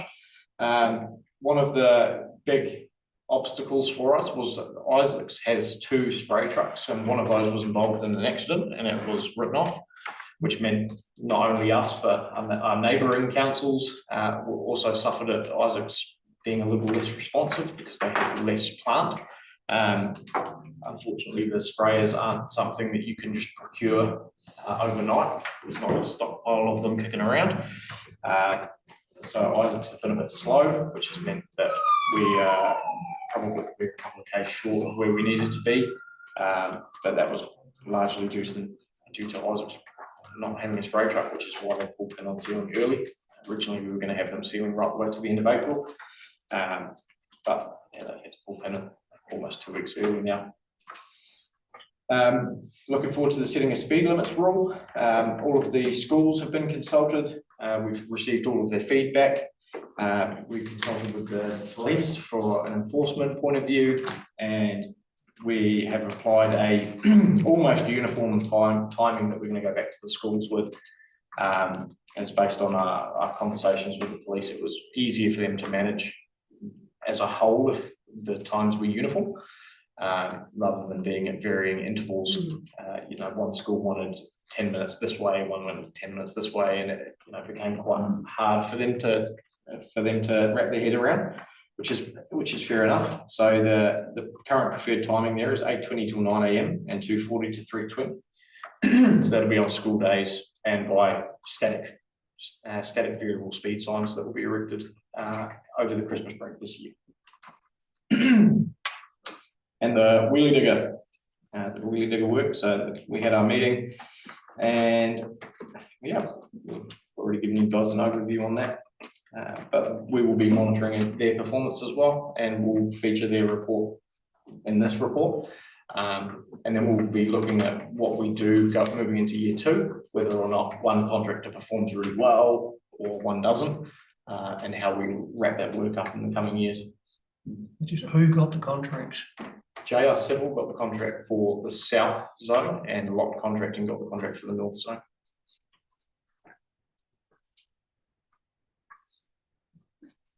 Mention about your application. Oh, yeah, sure. And I've just submitted a business case to NZTA for our investment advisor for an additional $580,000 for resilience works. So looking at what is featured in our AMP as critical or vulnerable roads, they also feature on our reseal program next year. So Inland Kokura Road, Stag and Spade, and one other, to do some culvert works, just to do some drainage improvements, so culverts and associated drainage works, as well as the Lawcox, Belcan, Amberley Road safety upgrade. So looking at the recent technical safety assessment that we had done on that intersection, to see what we can do to improve safety outcomes. So we commissioned a report just after the technical audit. We had some options proposed back to us. So we've submitted. It's essentially a low cost, low risk type of funding, which I'm fairly confident that we'll get. So this is something outside our usual allocation. Yeah. This is a new thing. So, Mr. Chair, it's often been asked, I mean, we are compliant. We do bend over backwards to accommodate NZTA where we can, and sometimes it feels like it's a little bit onerous on us to go to those lengths. But the beauty of that is that Charlie and co keep maintaining a really good relationship with NZTA through being compliant. So as a result of that, they're actually coming to us saying we may have some more money available. If you bid in the right areas, you might get it. So we stand, Charlie's having a crack at nearly $600,000, which is essentially extra money that we're already subsidising ourselves anyway. So there's no extra burden on council. It's just more money coming in the door. And when will we know that one? When will you know your result? Really soon. Oh, okay. Okay. Fingers crossed. I've submitted the application. It was passed on to the relevant team. So Gordon was fairly confident that we'd be able to get at least 400 out of it, which will be really good because that means that we can start to try and get ahead of the reseal program for next year. So I think if you cast your mind back to that tail end of the previous contract, we were just ahead of where of the reseal program, so we were doing pre-reseal repairs a year in advance. After weather events, after the change of contract, we're now doing it as we go again, and it would be hugely beneficial for us to be able to get back to being a year ahead. So this will get us that 6 months ahead. Excellent. Do we have any more questions for Charlie? Well, that's great, thanks, Charlie. And really looking forward to see how the wheelie diggers go out there doing the stitch in time. And that application, I think, yeah, we're going to stop the smoking now. Feel free to grab a sandwich. It's a score. Yeah. Yeah. And thanks to the team. Right, I think if we can wind up now. Gee, we really keep that on, what, 10 past 11? Yep.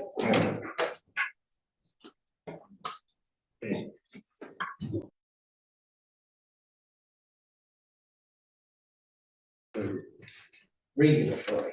Thank you, Mr. Chair. So I will just run through some highlights from this report.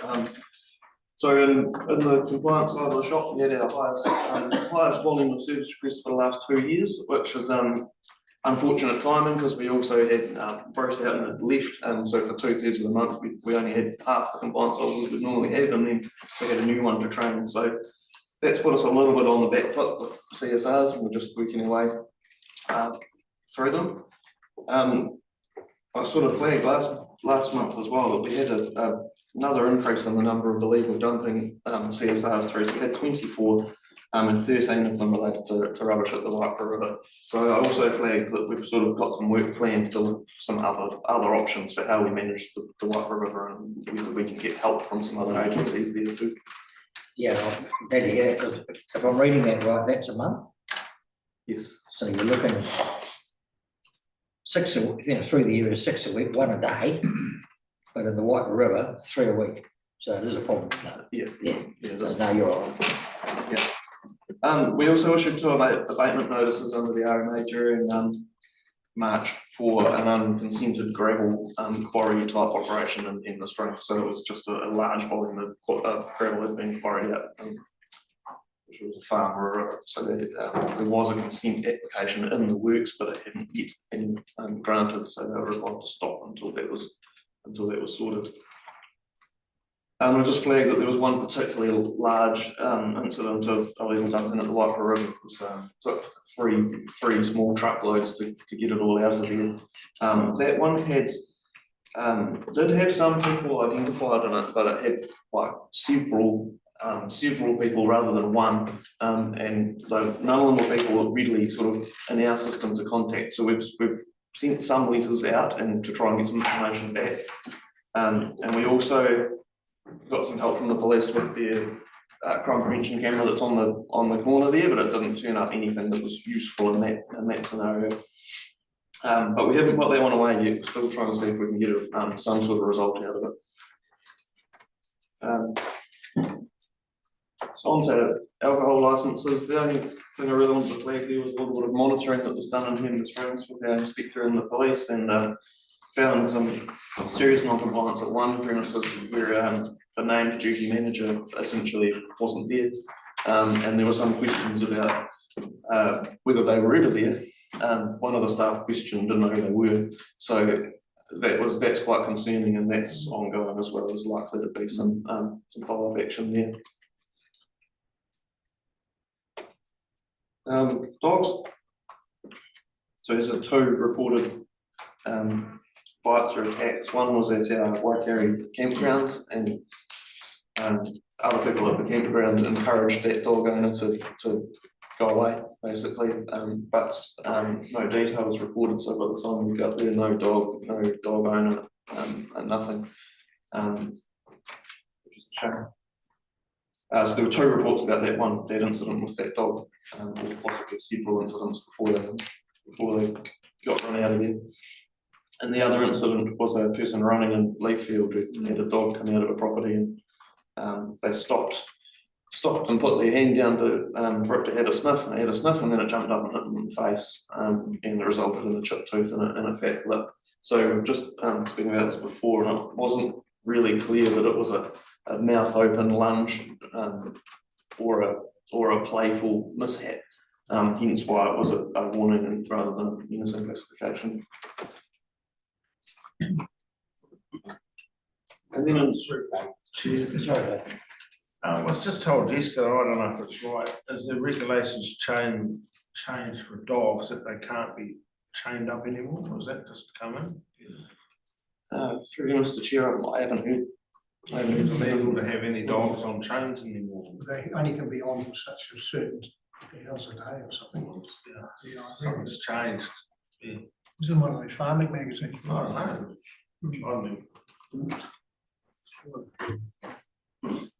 Through you, Mr. Chair, well, if you can find what you've seen and send it through, because that'd be worth us doing some proactive comms on as well, if that is a change. So that's probably something for you, I've got no idea. I was just told that the regulation where you can't have dogs on chains, so you've heard of it.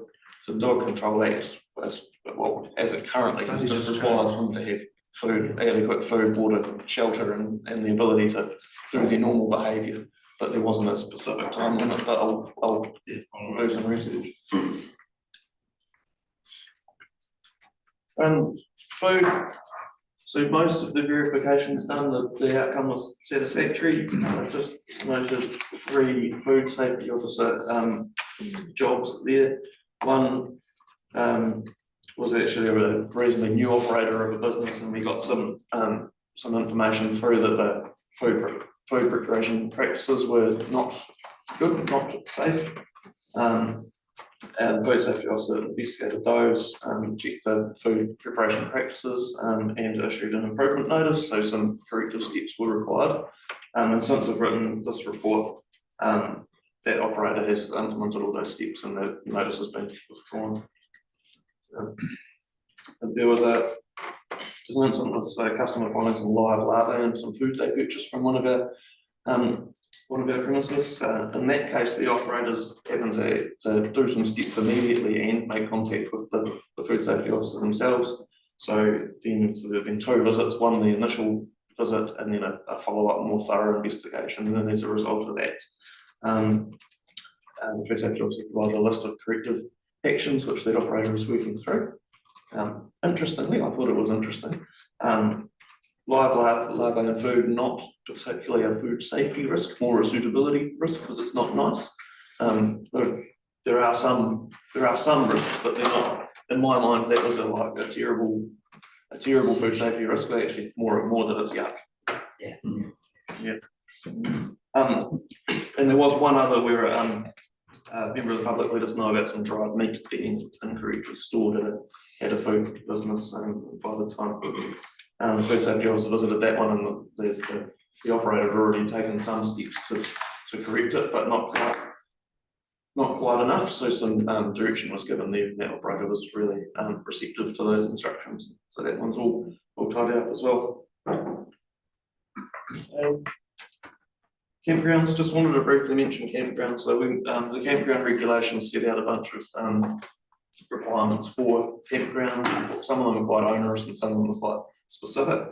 And in our district, we've got quite a lot of campgrounds that are on reserves or are pretty basic campgrounds. And over a number of years, there's an ability under the campground regulations to exempt campgrounds from certain bits of those requirements if I think it talks about hardship, or if they're remote campgrounds, i.e. on a reserve. And over the years, we've sort of gotten to this place where those exemptions have been accepted sort of informally, but we haven't got any documentation to say what specific things those campgrounds are exempt from. If it's done right by the book, there's meant to be a certificate of exemption that says this campground doesn't have to comply with these particular requirements. So we're just working through trying to actually tidy up those certificates so that we've got good documentation saying what we accept from those campgrounds. And I'd probably say there's nothing of a sort of safety or health concern there. So I think that's probably where the line sits on those regulations, is that you can exempt things, but if the thing is likely to cause a health problem, then you wouldn't exempt it. So we're going to work through that over probably the next round of those inspections and just make sure. Just on freedom camping, so since we did the tidy up at Glenmake Reserve with the marked spaces, we've issued 2 $400 infringements. In March, we've actually issued some more since. I've had a letter in for one of those that's being contested, and it's actually pretty good. It might, so we might only stick one of those infringements at the moment. When on the illegal rubbish dumping, I didn't have data for cleanup costs for March when I wrote this report, but I now do, so it was $1,338, which is largely due to that particularly big load that I was talking about before. We didn't monitor any resource consents in March because being down a compliance officer and up a large number of service requests, so we'll be slightly behind trying to catch those up in April as well. In the last thing I wanted to flag is the introduction of the MPI, Domestic Food Business Levy. So this is an MPI requirement. They essentially are imposing a levy on food businesses per site, and the Act allows them to require us to collect it on their behalf, which doesn't sit really nicely. So it's an addition to sites' existing registration fees, and there's a provision for council to add up to $11 per site for the costs of doing that collection. In the fees and charges proposal, we put the $11 in, but we're still working through probably the best way to do the collection of the levy. We initially thought that just putting it with the registration invoice, so it's tidy for the customer, one invoice with everything they need to pay on it, was the tidiest way to go. But we're now thinking that potentially doing them in bulk at a different time of year. So not with a premises registration might be a better way to do it. The reason being that most businesses are really good at paying their registration fees, and they have to pay their registration fees in order to keep trading. So we don't want to discourage anyone from paying those registration fees. And so the levy doesn't have to be paid for a business to keep trading. So formally we separate that so that we can be clear, the registration is the one that you need to pay so that you can keep trading. And it also allows us, I think, to communicate really clearly about the levy and say, this is an MPI charge. Questions about it need to be discussed with the MPI. So the only slight muddying of that is if you do that, whether you then add an $11 charge for the council to that, or whether you flag that and just say, no, this is just an MPI charge. We don't have control, we don't have a choice about doing this. One of the, well, there was consultation from MPI about this, and the large proportion of respondents didn't want a levy. One of the issues raised by councils is around the debt collection part of that. So what happens if people don't pay? And what MPI put in place with that is that if it's unpaid for 60 days, essentially councils write that off and it gets given to MPI and they are responsible for chasing the debt. So that's good. But they also, in order to do that, they've been quite specific about how we are to do we have to do the invoicing, and we've got to do 2 phone calls and 2 letters before we can pass that on. That levy as well is phased implementation, so it comes in at $57.50 for the first year, and then $86.25 for the second year, and then $115 for the third year. So, given that a registration in our district's sort of $300, that's not an insignificant cost for a company. Yeah, so we haven't gone out with comms about that yet. We just want to be clear about how we're going to do the invoicing, and we'll put something together.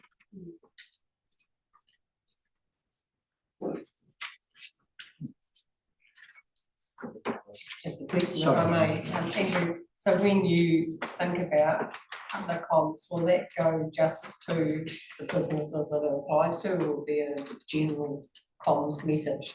Because it's kind of a difficult message to convey, isn't it, really? So I guess that's what you're grappling with at the moment. So it would be better to just direct it to the people that are going to be affected, or?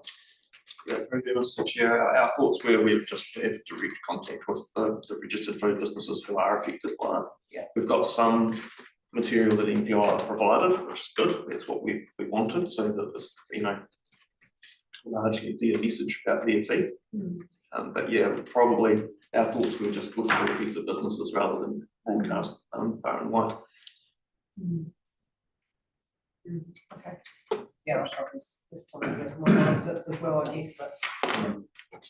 To the chair, Andrew, I just see in the CSRs over the last month, the issue with vandalism at the Waikari toilets, that a van was spotted with a group that it's vandalism, and they were pulled up. And so has that been followed up, and if we got able to get reimbursed for damage from that group? Is that all? Through you, Mr. Chair, I'm not aware about how it would normally work in our organisation. Is the amenities team looks after the toilets would report to the police and would go through that. So it has been followed up with the organisation involved, and there is the process ongoing at the moment. Okay. So in that case, we were fortunate that we had somebody that spotted a member of the public. Yeah, because otherwise, they need a good tune-up. Yeah.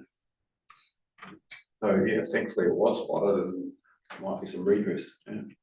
So just if I could, here, the regulations regarding the prolonged tethering of dogs aren't in place yet. It's being introduced to Parliament, and might be in place by the end of the year. and there'll be exemptions for things like farm dogs, et cetera, et cetera, et cetera, so. Is that an animal welfare zone or dog control? It's the design of it would give MPI and SPCA the ability to enforce and fine dog owners. But I don't think it includes our animal control people at the moment. Good to know. Yeah. All right, I'll move on to waste. Move on to waste. Page 41, just on the planner there, the big ticket item is the contract, the waste contract renewal, so the tender closes end of the day, Thursday this week. I haven't heard whether any tenders are in yet, but I understand they tend to go in on the last day, so we'll keep you posted. The waste volumes, so waste to landfill is very closely tracking last year's volume for March. And see the recycling volume is quite a bit higher. That's because we've counted the egg recovery campaign in that volume. Just a bit of a summary of the egg recovery event there. So we had a 40-foot container and a skip for agri-chemical containers. 69 tonnes of bale wrap silage pit covers, which is a really good effort. Yeah, that's huge. And even the 65 200 litre plastic drums and 2.5 tonnes of irrigation pipe. It's a lot. So discussions are happening about when we can have another one of those events. And I just wanted to flag the help of the Amberley Lions with that event as well. So they were here for the whole 8 days, helping, and that was huge. Sorry, through the chair, just regarding ag recovery, and I know that plastic tanks have been around now for possibly getting on 30 years, and some of them will be coming to the end of their life.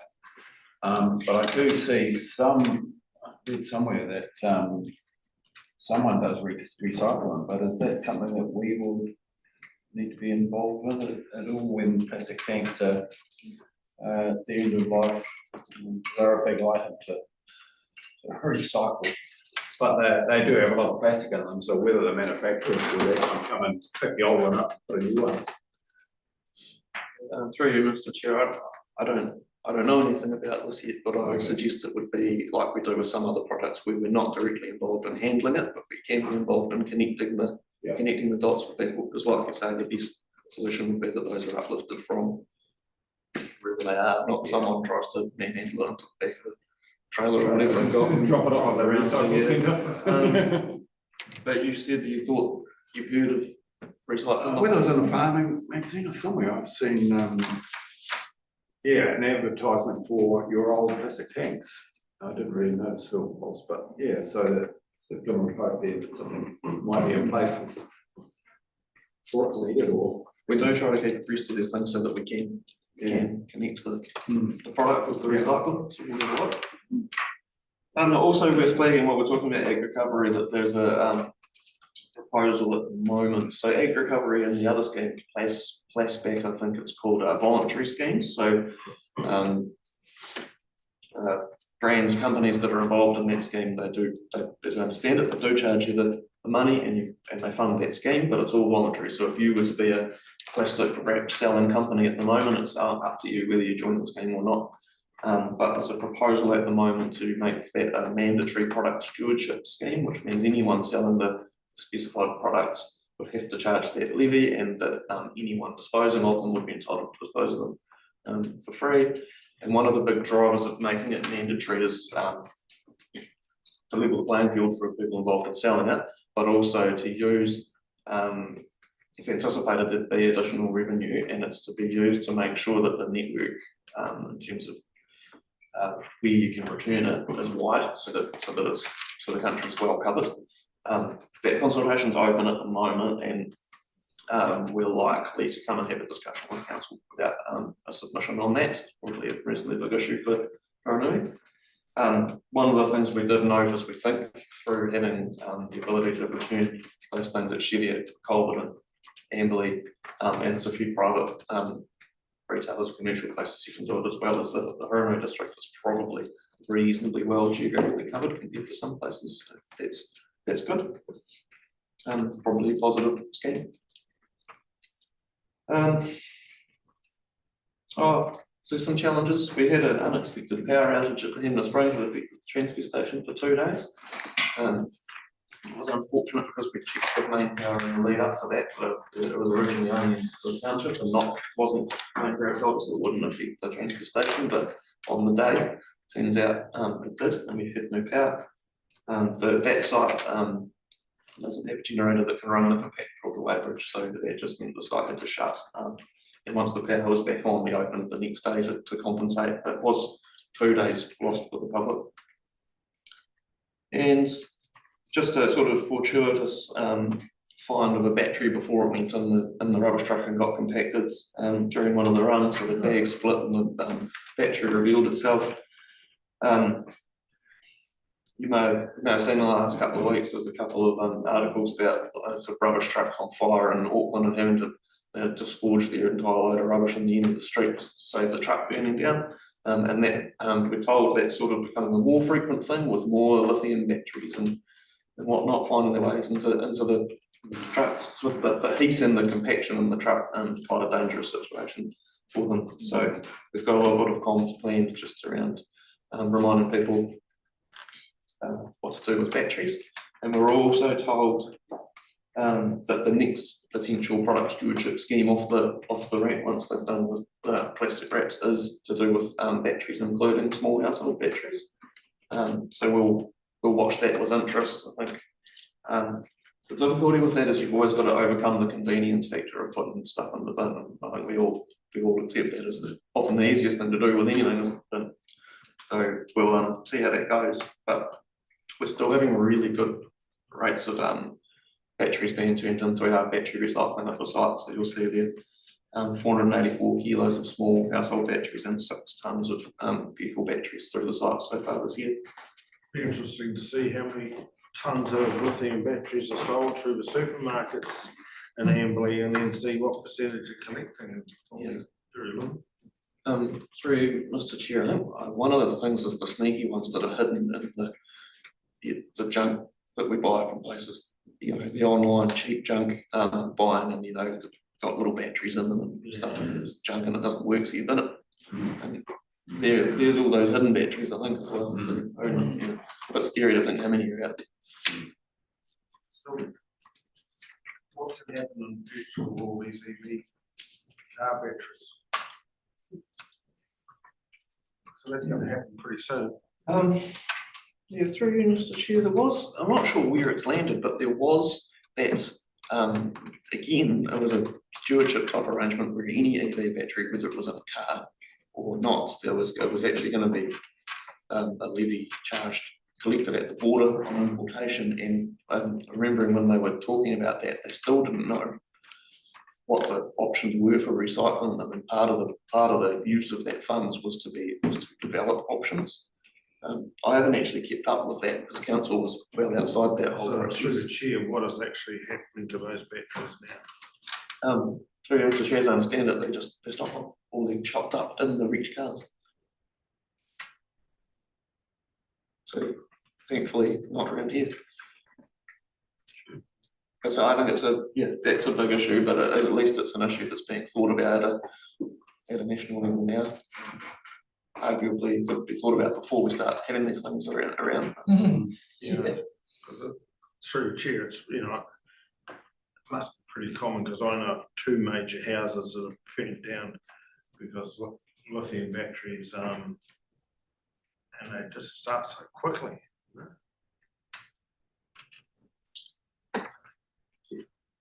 Be careful, Ross.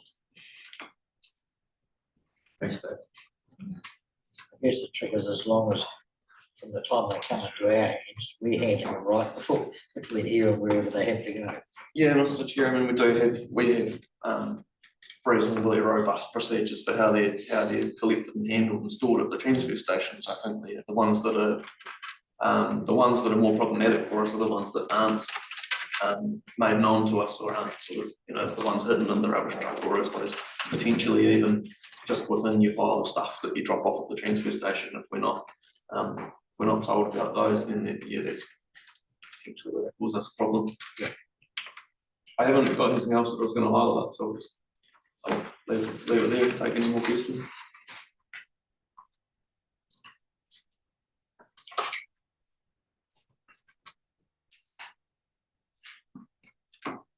You've spoken about the three occasions.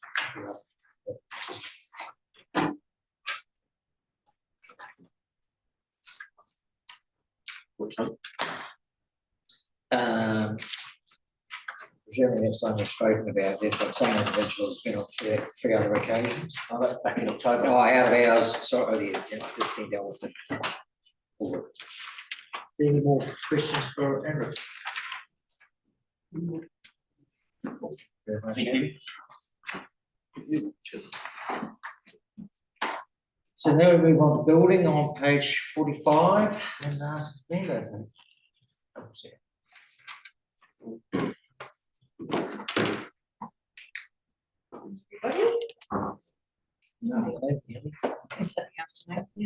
If I'd known I've been doing the building report twice in a row, I would have looked into more information before I arrived today. But I've had a quick chat with the building team as well. So having a look at the building candidate, her first assessment's completed and now she's on to her second assessment that's underway. CSR, sorry, for March, 0 received, 0 closed there. Building applications, there's been an increase on the same period last year. And building consents issued, they are on that side as well. The average processing time is sort of same as on a downward decrease, and they were all consented on time again for March. That's a good result there. Looks like we're almost 5 days down. Yeah. For quite some time. It's been quite steady. Yeah, it's definitely following. And is that this go get? That's a new system, is it? That's doing that, or what's? No, I don't think so. I think I've been using it for a wee while. It's getting the resource in right, Mr. Chair, in that team. Whatever it is, it's working well.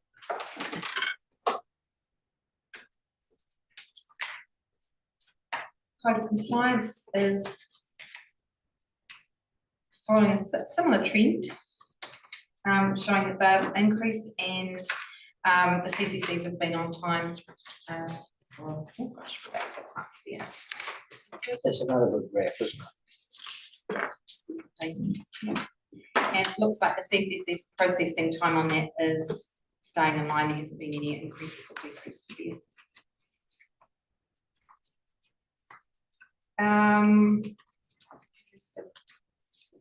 Are all pretty standard there. And then the notices to fix. So it looks like the last time I was here, they were still waiting on a determination around the tiny homes. So that's been completed now. So there's 2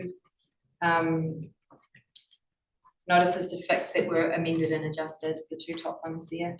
The 2 vehicles been connected. I noticed that one of them has been appealed. Yes. I'm interested to know who has the hierarchy, MBI or the district court. I thought it was the district court, not. I thought they would have been below MBI.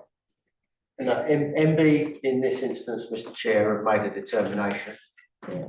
And the applicant has appealed to the district court to challenge that decision. But is the district, that's what I'm trying to clarify in my mind, is the district court able to overturn MBI, or was MBI here, No, district so court here? MB make a determination based on their interpretation of the law.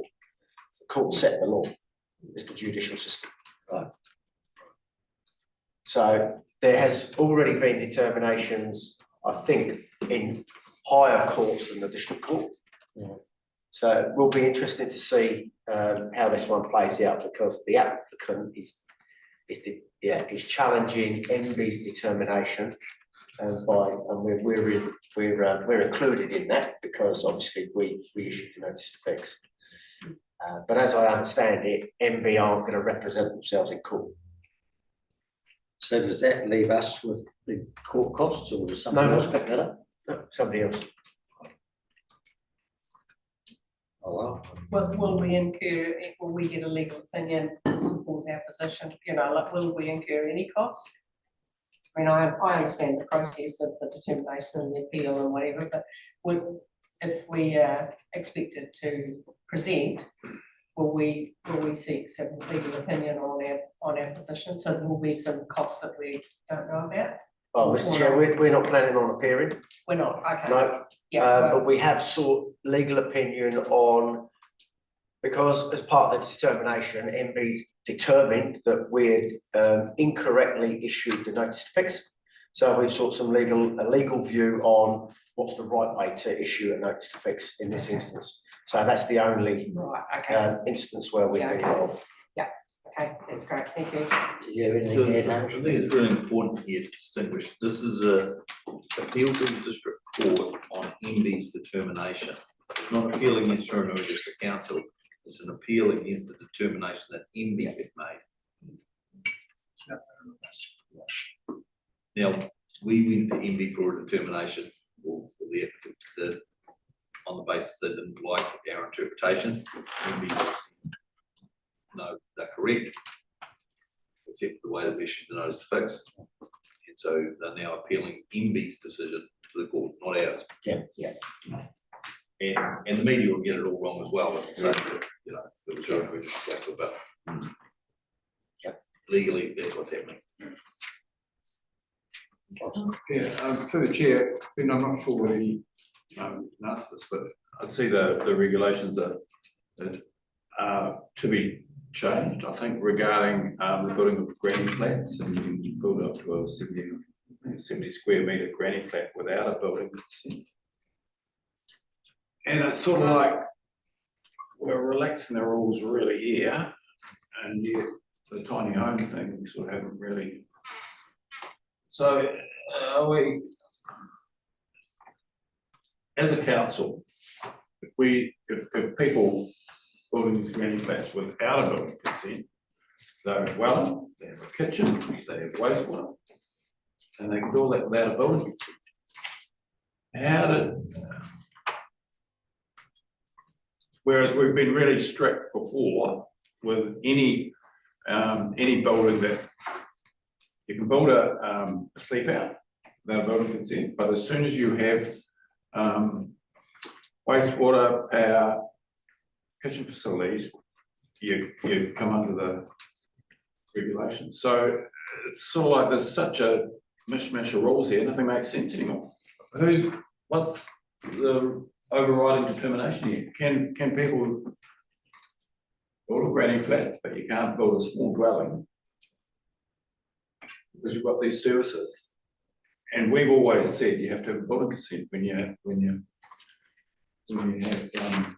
kitchen facilities in. So, Well, Mr. Chair, yeah, it's not clear to us at the moment because we haven't, I guess, well, Kerry's not here, he's not very well, but as we understand it at the moment, it's not the 70 squares is not a complete dwelling in the sense that I think there are some restrictions around that. But in terms of comparing a tiny home and a granny flat, they're different in their essence. a tiny home could be a granny flat. Well, it may well, but a tiny home in this sense is the determination is whether or not it's a building or dwelling or a vehicle. Yeah. That's Yeah, the determination. But then they could slide under the granny flat rule. As long as it meets all the requirements of the granny flat legislation, whatever that might look like. I mean, remember the government's sovereign in this, so they make the rules and we follow them. And the granny flat rules they aren't in place yet, so if you think about building one, don't. Yeah. But the requirement, as we understand it under the new rules, will be that the granny flat has to comply with the building code. Correct. Yeah. So if you've got a tiny home that complies with the building code, then probably you can do it as a granny flat. But building code requires it to be tethered to the ground to be a building, and these people argue that they're not buildings, so I don't think you can have it both ways. Oh, well, we'll see where it washes up with the legislation, I guess. That raises a question. I've had a couple of builders say to me, I wouldn't put my mum at home that hasn't been checked, you know, the worry about what people might build, but still the building checks would be happening, same No. as said. No, they have to be built to the code. But we're not checking them, No inspections. no consent, no inspections. So you could get something knocked up out of a car pack in case it's pallets or something and no one noticed, potential, who knows? Oh, well, I guess we wait and see what the rules that come out. It'd be good to get these tiny homes and that all sorted out, because they're popping up everywhere. Yeah. I think it's prudent to say, Mr. Chair, though, that we went for a determination from MB because we take an agnostic view of tiny homes. We think they're a great thing. But we're trying to interpret the law the same as everybody else. There's issues with this up and down the country. But if the determination is that they are a tiny home and they can be used as or they meet all the vehicle legislation, but they've ticked off the stormwater and the sewer issue, then we're wholly supportive of what's going on. But what, the ones I'm seeing, some, they're going down that whole living off the grid thing, and they've really got that mindset. And then I'm being shown the compostable toilets and all this drama, and not me, but that's, and they're coming out here because they can sell their house in town and buy a cheaper section and live the dream. So I'm looking, I can see confusion where I've seen buildings and camping grounds that had put wheels on buildings to qualify under one thing. But you may have a situation where they take the wheels off other buildings to qualify under the new one. So who knows? We'll wait and see if what comes in. Thank you. Any other questions for property? So I just wanted to make a correction in the first line for the building condition and maintenance reports. The in progress number is incomplete. It's not 221. It should be the 19 and the 14 and the completed. So for example, we've completed 19 condition reports and 14 maintenance reports, so apologies for that. They are on hold at the moment while we complete CapEx works, and the officer who completes those is having some extended leave coming up in May due to a surgery. I just, once again, I'm easily confused. Could you just explain to me these columns? So the quantity is the number of. That's the total you've got to That's read. the total that we've got to do over the 3 year The progress, period. is that what you've got Progress left is at this how, point? no, progress is how many we've completed. Right, yeah. Oh, and then completed. Sorry, apologies, that's. Oh, so the what's marked progress now is actually the completed column. Or is it in progress? Yes, Oh, hang on. progress. Oh, and yes, sorry, my mistake. So the completed, we've done 19 and 14. The in progress is, should be a different number. Yeah. All right, yeah. So apologies. No, I've got it, yeah. I'll get there in the end.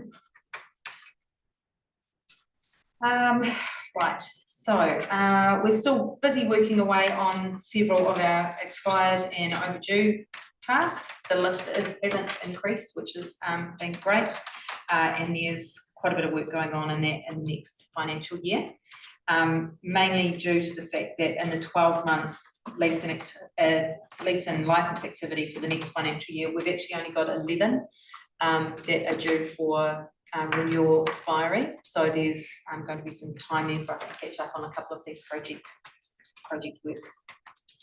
No formal agreements. The Balmoral Campground lease has been to the Emu Community Council, and we've got another clause to add in there. And so we're anticipating getting that in place shortly.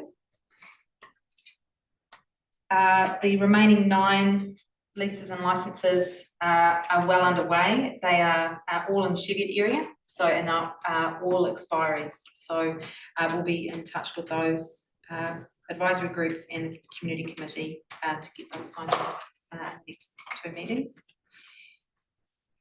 The gravel extraction for Leaf Field, so there was an initial application put through to us, gosh, I think in February, and where the property team comes into that is if there's access required over a reserve to get to the river or up through unformed legal roads. So it's not an application, we wouldn't be approving the actual gravel extraction application, it's just about access as well. The Jed River Cemetery, the LTO is with the current applicant. There is a question around that at the moment because the applicant also wants another part of a reserve that's adjacent to it, and we're just working through that process. So will be a report going to the Cheviot Community Committee on that as well. Who's paying for all this? Is it the community committee, or because what if people decide to not lease the land? That is a cost for me. Are you in regards to the maintenance and things like that? Well, or I the understand you're just application? doing all the paperwork, you know, for the, like that, those leases.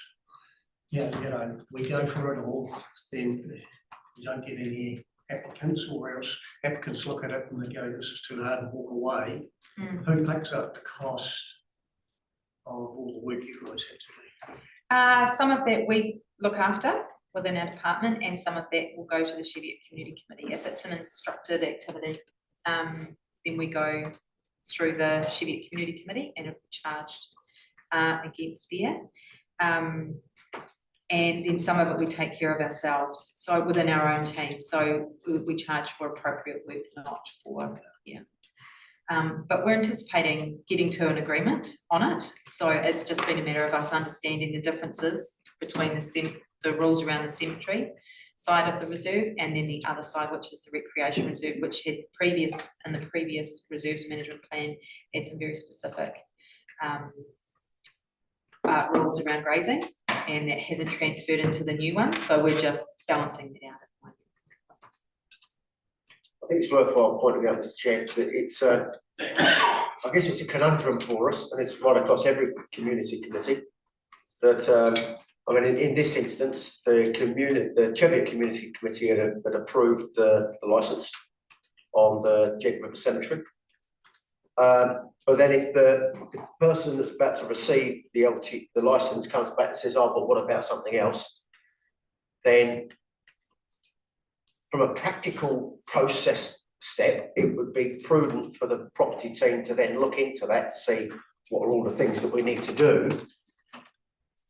But they haven't actually got a sort of approval from the Cheviot Community Committee to spend their money, time, looking into all of those different things. And I guess that's the conundrum that we have. Because we could just say, well, we don't know, and then wait for the next Cheviot Community Committee, put a report, which again, full time, to say what he wants to do. So it's about trying to make a practical process, which is what I think Jace has done for the next annual plan, is to have, he talked you through it in the last council meeting, wasn't it, to say the community committee, where we would ordinarily portion time out, forecast, we'll ring fence that within the general rate, and as time and work gets done, it will then be apportioned into the respective time, into the respective accounts. Doesn't solve the issue, but it gives you more, it gives everybody more transparency about you saying, well, where did that money come from? Well, it came because we were asked to look into something as a result of that licence. So we looked into this, this, and this. I'll just look at the practical side. If we don't get someone to take on some of those leases, who picks up the maintenance of them? You know, because they just sit there. So the maintenance will fall to whether it's a district reserve or whether it's a local reserve, and local reserves will be picked up through the local amenity rates. So where does the cemetery fall in? District, isn't it? It's a cemetery. I can't remember the status of that one because it's not an active cemetery. I think it's local. Yeah, I think it's within the Cheviot Community Committee's delegation. It's in the delegation. I think so. Just a quandary that's starting to come up, and you know, how do the communities, small communities, pay for all this? Through you, Chair, I think that we have had this discussion quite a bit because a lot of them were locals just grazing them to keep the maintenance costs down. And it worked 5 years, maybe the fences weren't up, but I guess as we've come through and we've refined things more and more, and we've got to have leases so that when something goes wrong, it's all very well when everything goes right, but when something goes wrong and there's a dispute and there's no written agreement of any description, it's hard to sort out. But I can see it's going to be an issue for a lot of those places that it's just grazed. So no, they don't make money off it, they don't make anything else off it, they're not suitable for that. And I don't know what the solution to that in the long term is. Sometimes it's not even suitable to sell. So that is tough for the communities. So, Mr. Chair, in May at some stage, I do intend to have a workshop talking about reserves, district versus local, and plus all of these other tricky situations that we encounter, because we want to do what's right, and sometimes that changes over time. You know, what might be right one year might not be right the next. So we just want to try and make sure that we're meeting the expectations of everyone. Yeah, I mean, I think I understand what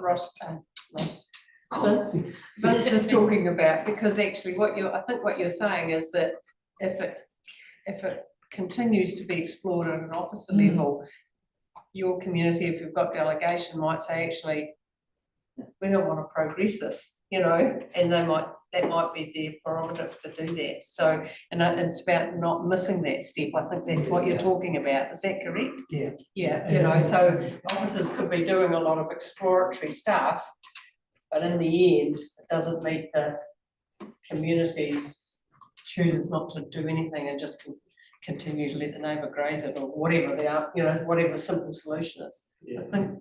I think that's what I'm Because hearing. they're quite hard ones, those wee blocks like that. Yeah. Because you're pretty limited to who can graze them. Yeah. And, you know, and then you've got other party that's causing a bit of grief, and that makes people not want to lease it. Because they don't need this. And then the poor communities in the middle of it all picks up the tab. Yeah, it's a tricky one, but I think I understand that. So I'm going to preempt maybe what Glenda's about to say, but one of the things that Glenda has been looking at is at the start of the year, or maybe at the start of any triennium, we actually come to the local committee and the local RAGs and all of those groups that look up and bring you the whole shooting match for the next 3 years to say, right, what do you want us to do?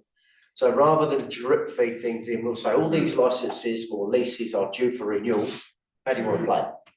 So we have an informal conversation, we get a really good steer on what we're going to do, and then we're much more efficient. Whereas if we're doing things like we are at the moment, one step at a time, it's not a great use of our time or anybody's time really. That's really good idea.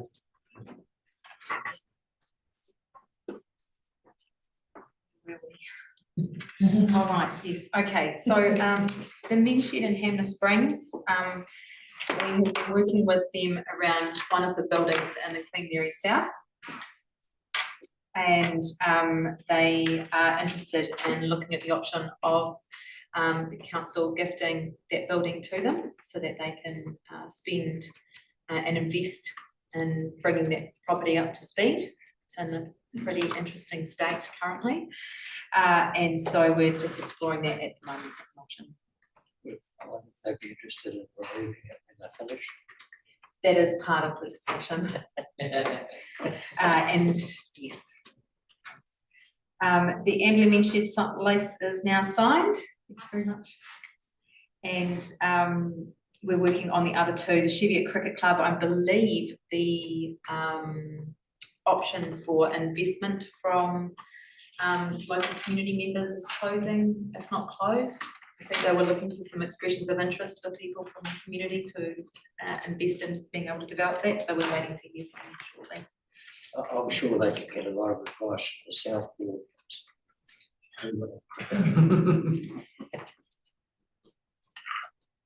We're working on the next two projects and they should step up next year as well. So the rates one especially, we don't have a huge amount of time to spend on that as a whole project itself. So each time a lease or license comes up for renewal, we're looking at that time as well as part of that process to make that nice and efficient. Capital Works is well underway. Unfortunately, where it says the number 5 is completed, that number is actually a bit higher than that. And the ceiling tiles in the Amira Medical Centre, that's been completed. The Cheviot halls review, so the courthouse, there is, and we still have one interested party. They're currently looking at the pricing.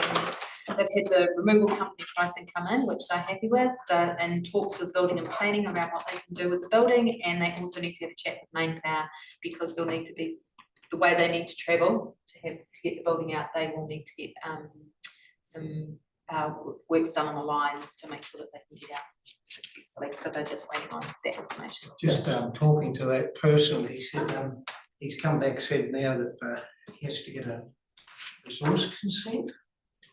I can't, he's wondering why, because it's not a very big building and it's going on.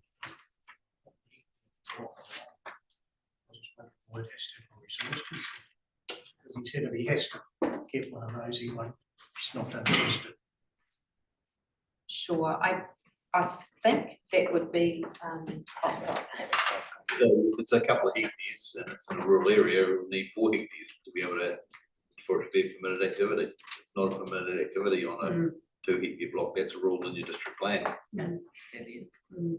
So how much will it cost them to get there? Because, you know, the community, this is another thing where the community is going to be landed in something. We've got someone who can offer to really doing us a favour. But then we've got roadblocks in the way through. You know, how can we help him negotiate? Navigate through all this.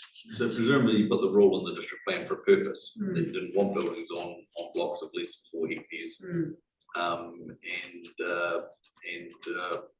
I don't know whether it's okay for that particular building to go on that particular block or not. That's why you go through the resource consent process to say yes, that would be acceptable or not. So yeah.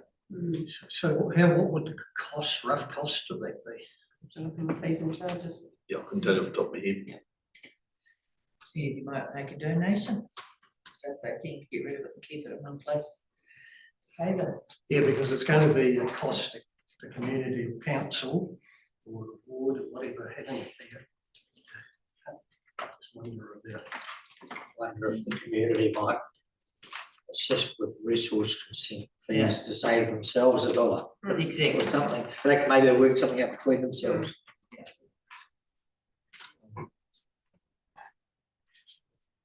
I suppose we have to get a consent to burn it down too. Knock it down, whatever we have, everywhere. Need to stop collecting buildings.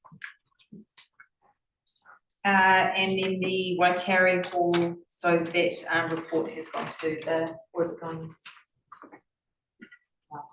last month, so the very good information was sent through there. CSRs, we had a reduction, which is great, and we're working through some longer standing ones that are still in the system.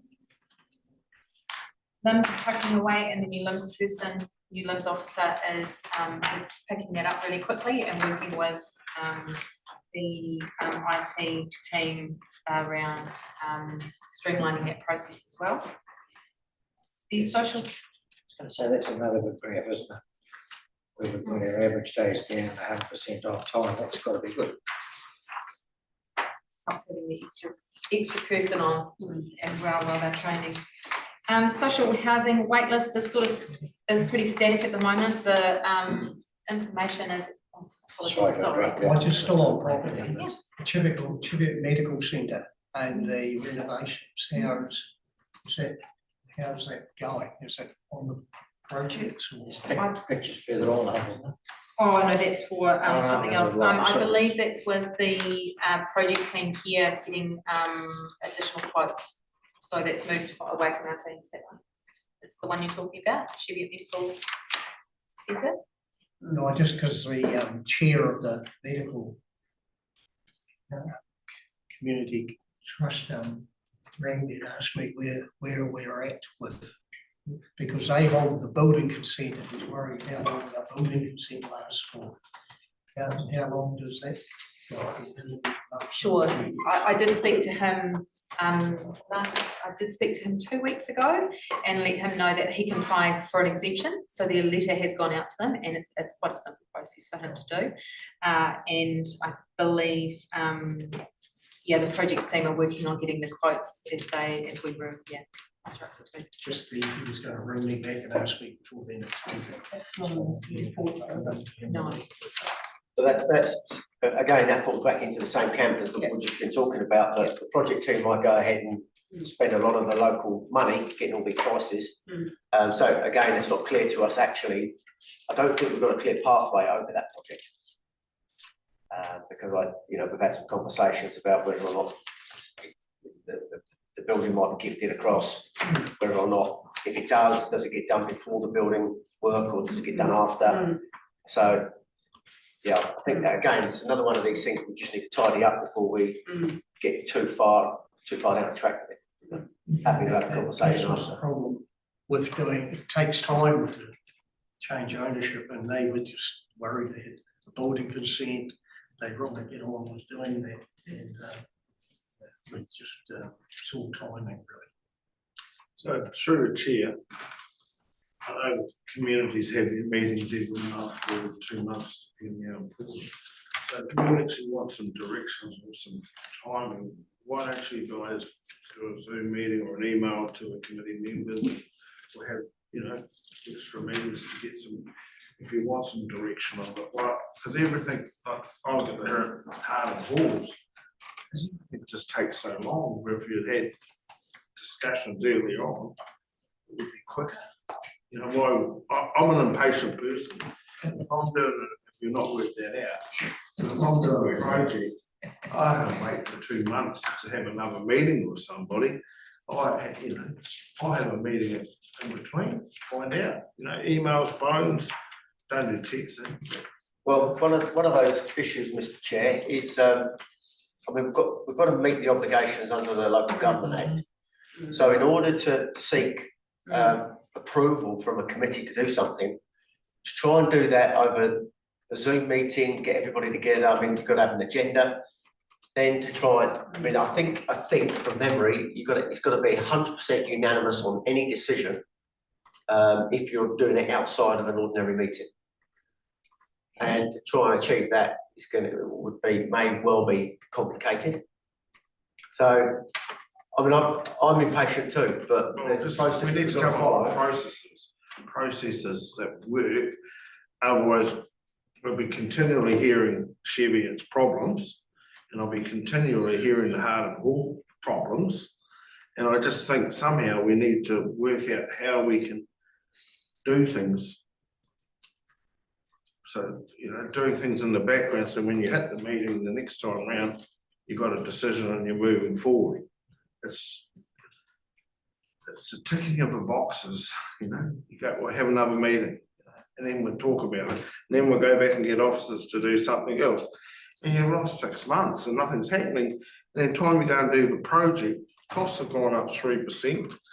Yeah, but anyway, I'm guessing. you're not as impatient as I am, Ian, I'm sure. I'm guessing the common factor is probably the people, bring the community on some of these projects is, that's why things wind along slowly, because you've got to try and bring them along. We can't just, some things look fairly obvious, you can plot your points and go bang, bang, bang, there's a finished point. But it's bringing the people along with you, the Well, that's right, Mr. Chair, and I can give you a list of, I can give you a list of a dozen things that we, at the beginning of the year, we never foresaw in our work programme. And those dozen things are absolutely occupying all of our time, and it's putting everything else on the back burner that we had planned to do. So it's just the nature of the business at the moment. That's why we're trying to, like I say, work with the property team are looking at a better way of working and to work with all of those groups well once at the beginning of the triennium will set us up a good stead. And sorry, but even with Vince's team, they need to have all their ducks in the line too and have it all sorted out. Hang on, Shed. Just going back to the medical centre and the lapsing of consent, so the consent was issued in 24 in June 24, and on the 7th of April this year, a letter was sent to the medical centre explaining that the consent expires on the 14th of June 25, but that they can apply for an extension. So whoever you're dealing with in the medical centre has all that information, Vince. So nothing's changed in that regard, except that they've applied for an extension, is my understanding then. This is a new consent as well that they're looking at establishing. So we're currently looking at a whole raft of other works. Yep, but for their existing consent, they've already got all the information.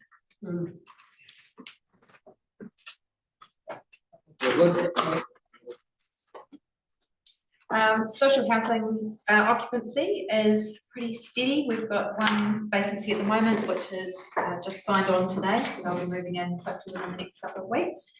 We're right in the middle of our update of information requests to our current waitlisters to find out if they want to remain on the wait list, if anything's changed in their circumstances, those sorts of things. And out of that, that's due to finish in May. We normally give them 6 to 8 weeks to reply, and we've had 3 removals off the list because their circumstances have changed and they're no longer required. Question for you, or maybe Hamish might be able to help. With a waiting list like this in England, have we got any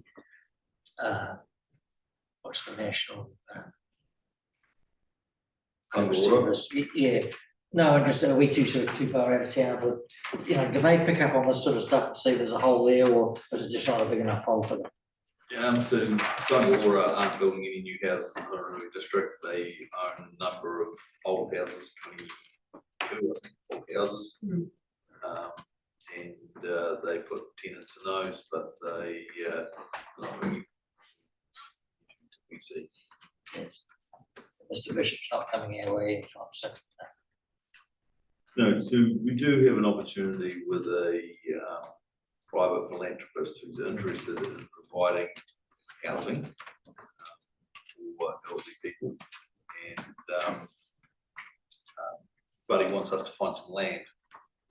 Now, I can go and buy a piece of land with council approval, obviously, to do so, and he would pay to put the houses on that bit of land, and would then operate them as part of our portfolio.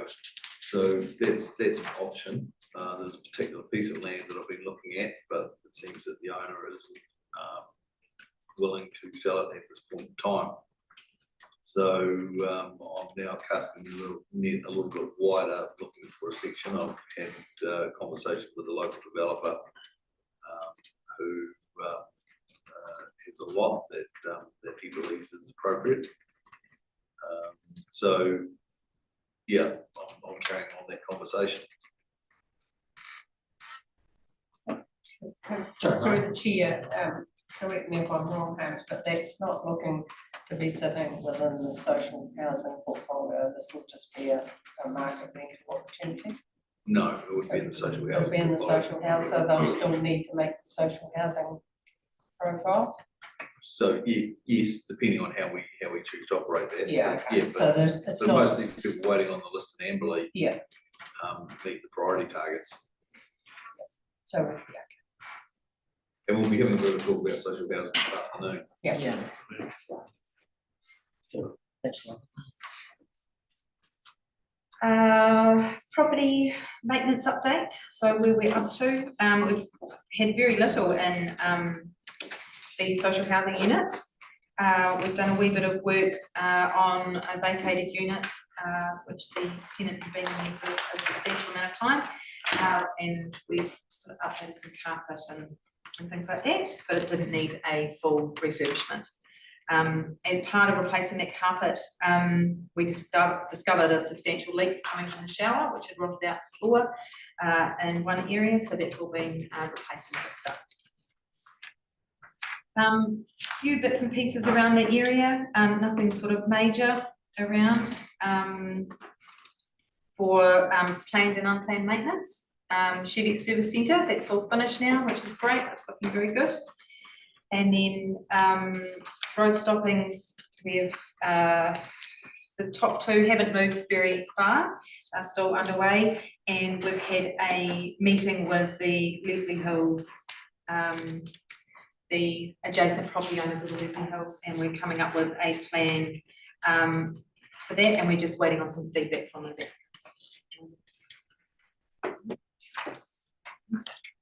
So the life and painted too. And the garden's done too. Really in time to Anzac Day.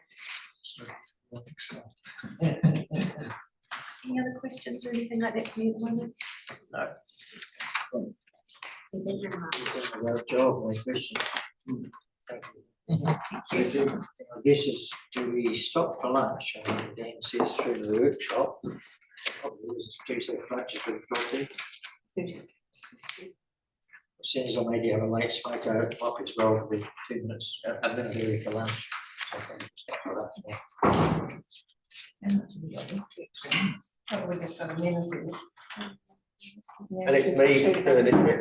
Yeah, we haven't got much to do. It's just Dan doing the quick amenities report. If you're happy to Yeah. Short meeting's a good meeting, Just just chat chair. like that. Right, page 56. Yes, thank you. So the amenities, we've got the planner on the page 56, and you can just see that the team do get around and they do all their audits and inspections, and you can see all of those rippled down through all the charts through page 57, 58, 59. If there's any questions on any of those.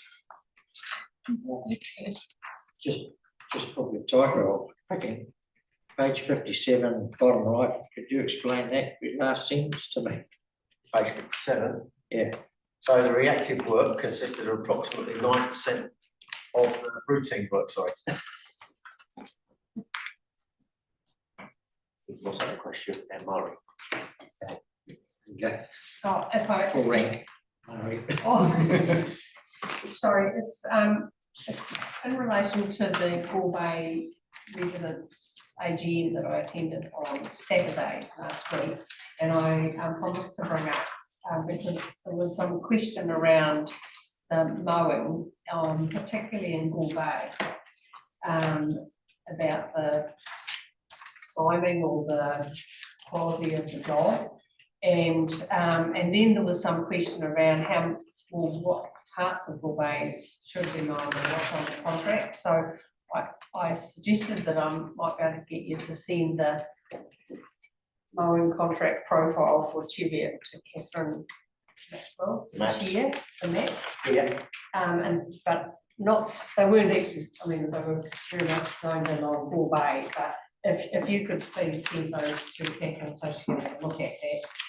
I know we've done that with other communities along the way, and I'm sure that they probably had it when we were framing it up, but they just would, yeah, if you could just send that to Catherine, that would be appreciated. Yep, no problem. Thank you. But they can, I mean, for anybody's benefit really, if people do have an issue with the mowing, they just need to tell us. Yeah. Because we are going out and auditing, but we only see what we audit. We don't get across the entire issue all of the time, so. But we're actually, Yeah, and I just through the chair, I guess that's what some of the residents have noted, that was a change in the the frequency of the mowing or whatever, and then there was some discussion on, well, is that strip supposed to be done, or is that in or out of the contract? And I said, well, perhaps I could get Catherine Maxwell was in attendance at that meeting. I said, perhaps if I could get Dan to send the mowing contract profile to Catherine, she could then provide some information to the Gore Bay residents, so in that, everybody got a shared understanding of where are the parts that should be mown and feedback if they need to be fed back on. Thank you. Ross, Yeah, thank you through the chair. Look, I mentioned the Amuri Community Committee meeting, and it's regarding the mowing of the village green and wire and and with the grass being pulled, how Yeah. tidy it is. It's great, hey? It looks, it's close to immaculate. So, I'm not sure whether others who are having that, there's a certain name for that spec, isn't it? Where it's called, cut catch. oh, yeah, anyway. There'll be other areas, other communities, Yeah. and I'm presuming it's everyone else is experiencing a tidy. And that's good. Yeah. So when they do that cut catch, where do they put it? Does each of these grounds have a pile in the corner, or they take it away? Well, that's up to Delta, so they should be taking it away, or they'll have negotiated dump sites for with the locals to, I know that they used to put it around the back of the reserve. Well, I think there's a spot around by the cemetery that. Yeah. No, so they certainly negotiated sites. Okay, so yeah, so the metrics are there all the way down to page 59. Really disappointed also on page 59 is the damage and vandalism in March. You see a whole host of things that have happened, so I don't know if something was in the water that month or what, but for people to go around and do what they've done is really, really disappointing for us. I was going to ask, I haven't got kids at school anymore. Is that school holidays or something? Or what's different that month? No, not in March. So it's just, yeah. It's autumn.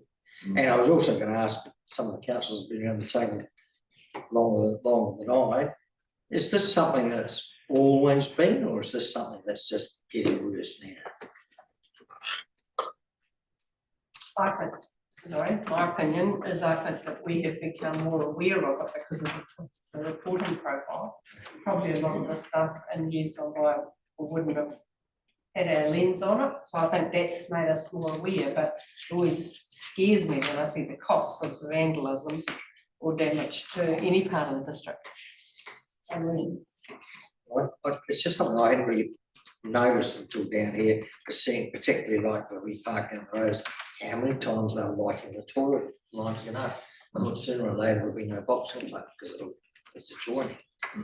But I just, you struggle to think what, have we not got, well, we are short of things for the youth to do, that's maybe part of the problem. But I just don't recall back in the day, this sort of thing happening as much.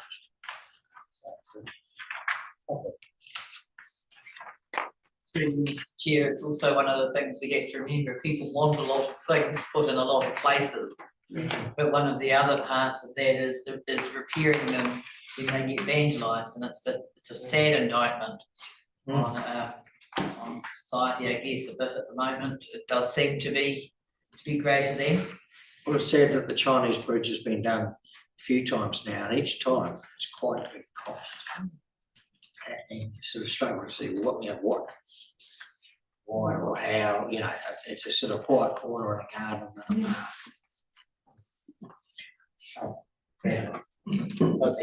Yeah, pages 60 and 61 are just some pictures of some of the good work that gets done out there. Ross? Chair, I just recall, it would be probably about 3 months ago, we gave the okay to do the forward out this way somewhere. Has that all been completed? Marshlands? Yeah, was that the one? Yeah. Yep. Because that was quite we went for the higher option of doing that, and we've had some heavy rain lately, so I haven't seen a picture of the completion of that project. I'll get one sent to you. We should have asked Charlie when he was here. Yeah, I should have done. But I'll get a picture sent out if anybody wants to see it.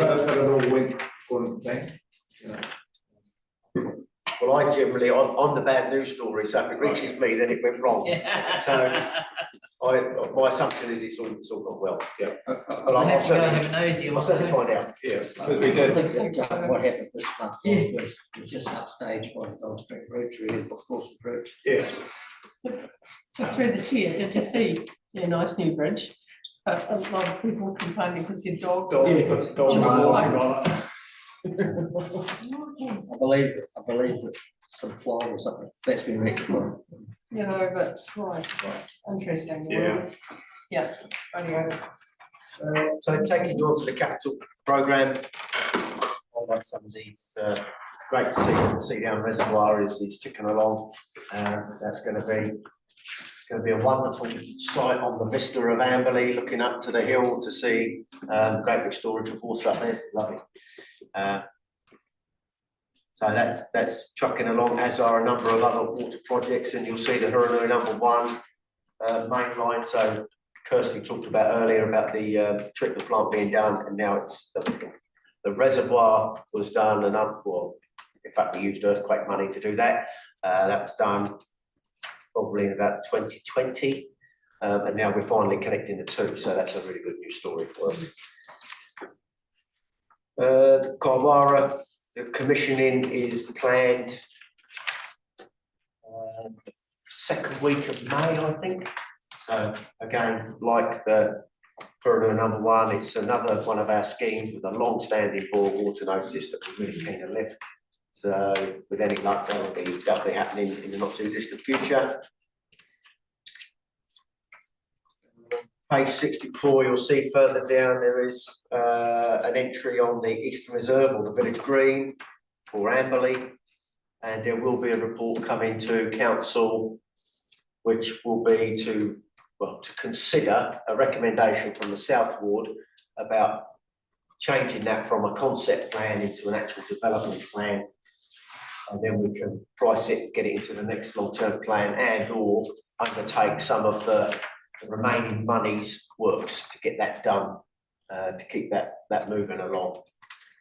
Would it be possible at that stage to do some comms around where it's at and perhaps what's costs of money spent today, just to allay some of the. That's the plan, Mr. Chair. Misinformation out there? Once council makes a decision, and I don't know what the decision is going to be, but if they take on the South Ward's recommendation, or well, whatever the outcome, then we'll tell people, because I do think there's a lot of interest out there in that project. You'll see directly underneath that one is the Stanton Road, and it's a nice picture if you can see it. So this is the weir that we've now built in the eastern drain that diverts water down into the swamp. So to give you an idea of what's going on, because it's an odd looking picture all on its own without context. So to the right hand side, if you can see it, there's a wing wall with a small pipe. That pipe there is sat plumb in the eastern drain. So water collects to the north of Amberley, it comes down the eastern drain, it will flow through that pipe in for the normal course of events. When the water gets to a point where it exceeds the volume of that drain, it will back up, and then it will flow through that big pipe that you see to the left-hand side, and that pipe will then release the water down into the drain or the drain in the swamp. That will fill up, and then once that gets to a point where that's full up, the water then will topple over, and you'll see above the small pipe, a green matted area. The water will then go back up over that, and the surcharge will then continue back down the eastern drain. So that's how that all works. I'm looking at that and I think, have we got it the wrong way around? And that the right hand small culvert and the matting will go into the swamp. No. No. So when you look at it from the road, all you see is a big pipe and the big pipe. Is the Ardross building here or back up here? Back up there. Back up here.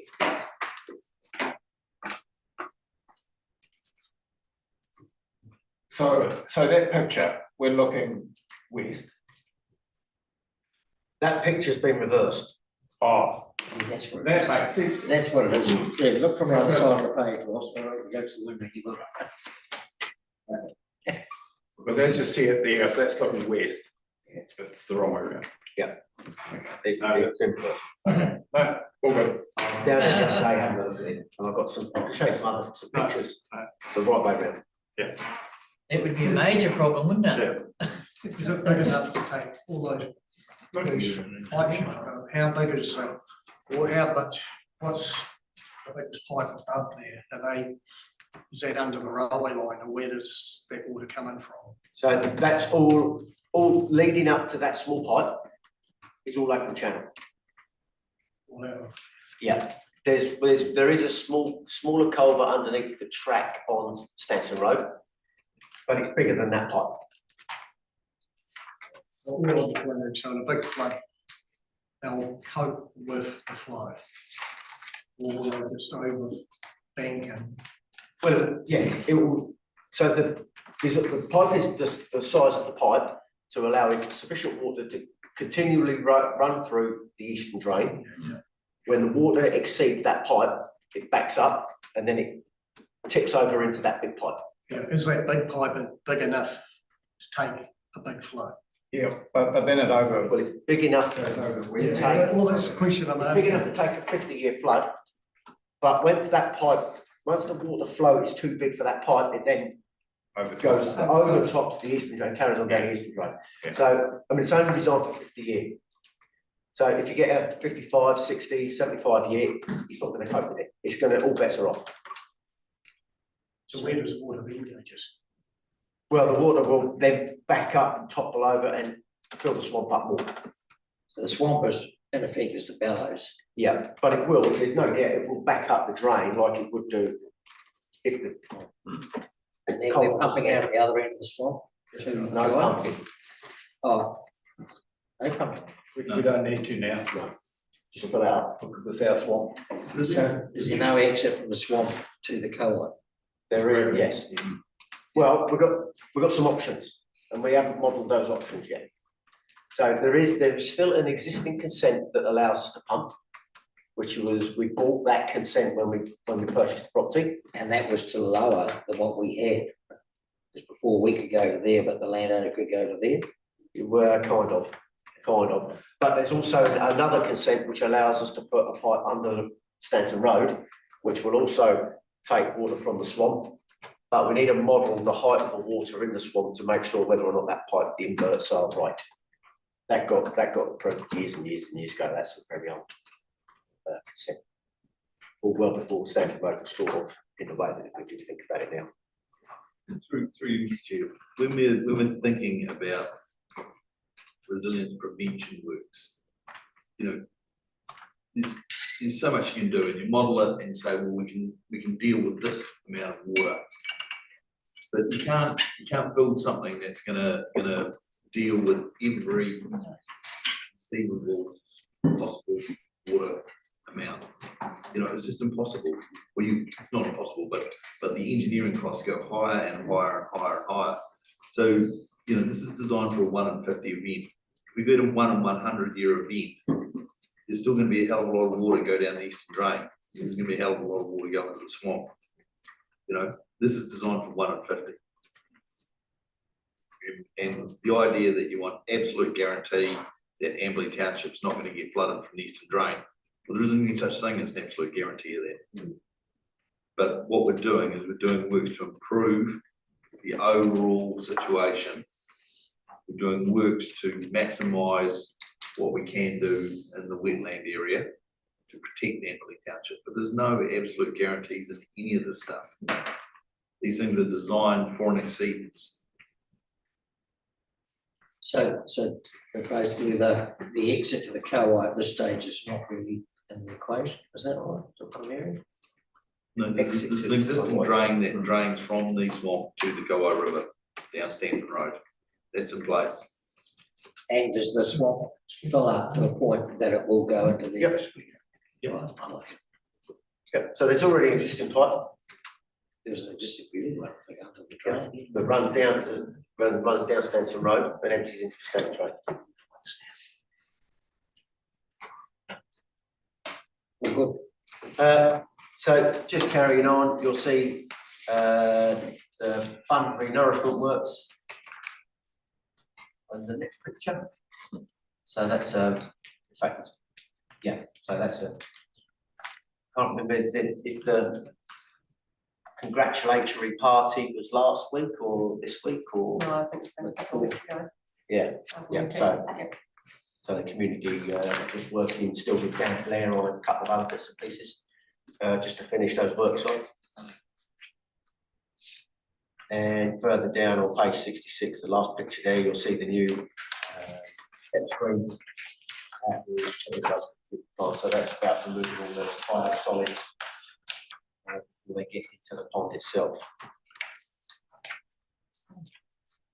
Other than that, Mr. Chair, I'll take any other questions on my hand. Chair, just regarding the wet wipes issue that we have in a lot of places, so presumably they'll be called out on pumps before they get to the screens. Before they get to that stage. You'd hope so. Yeah. Yeah. Because if they get to there.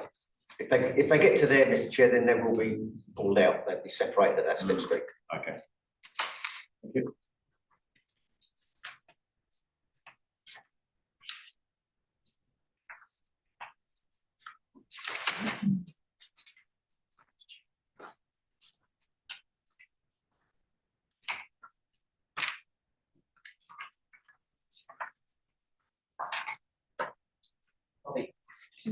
Oh, sorry, Mario. Sorry. I was wondering what the uneasy silence was about. This is your party.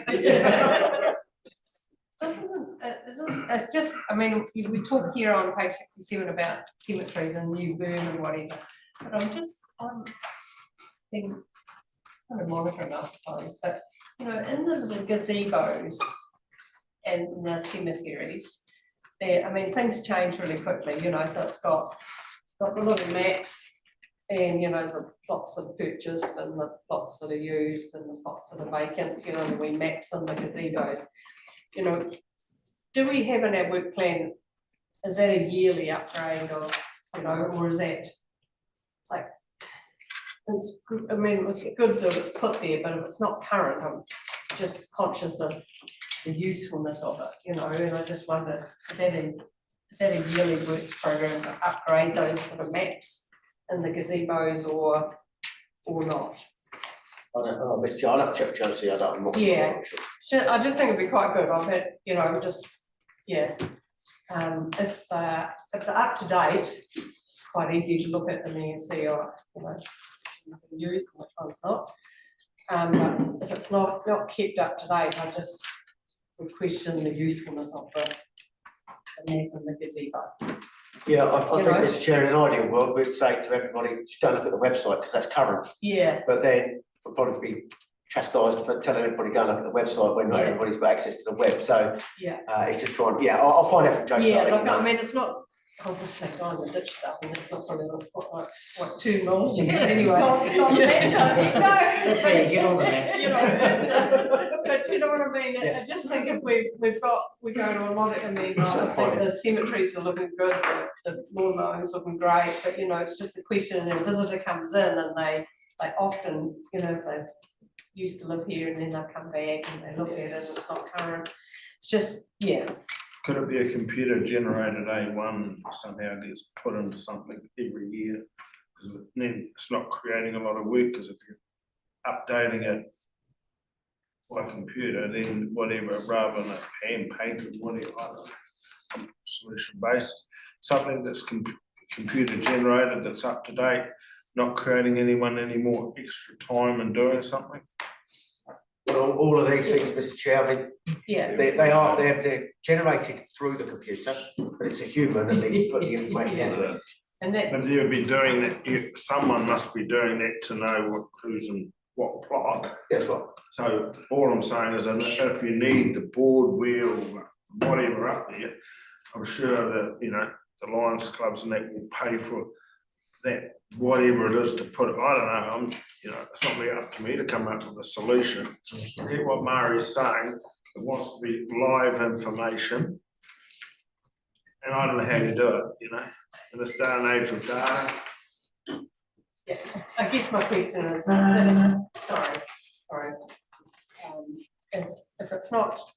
If we don't have one on work program to be updated once a year or whatever, I just wonder, is it useful for it to be there in the first place? That's kind of my question more than anything, you know? I would expect it to be routinely changed, because Josie Yeah. cares deeply about making those I cemeteries look nice. Yeah, So she will certainly be on top of it. I've yeah, got no doubt okay, about so it. that, yeah, it's just, I just want, anyway, enough discussion, thank you.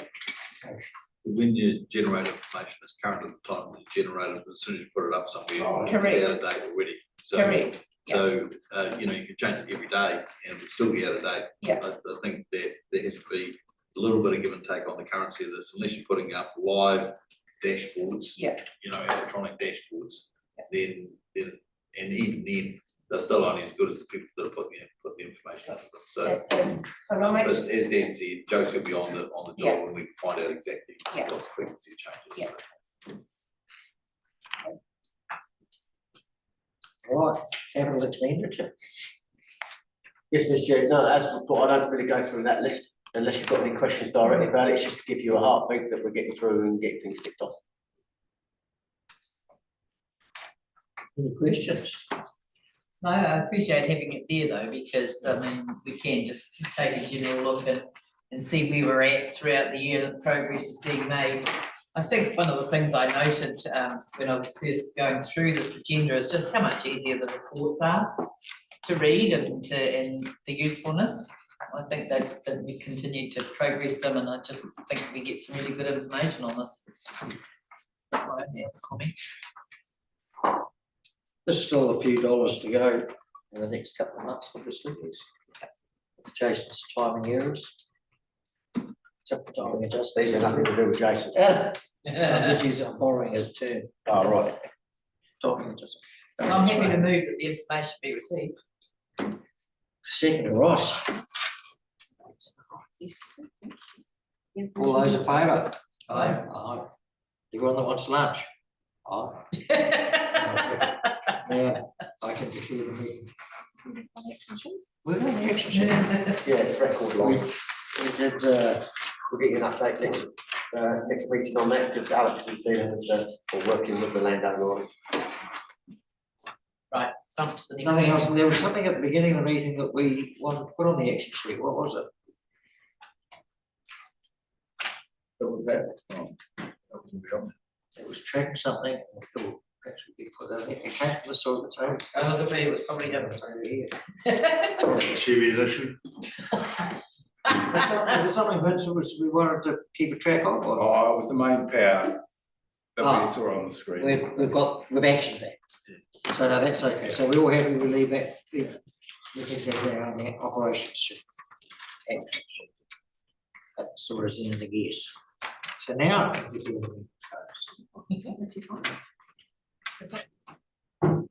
We've got over an hour for lunch break.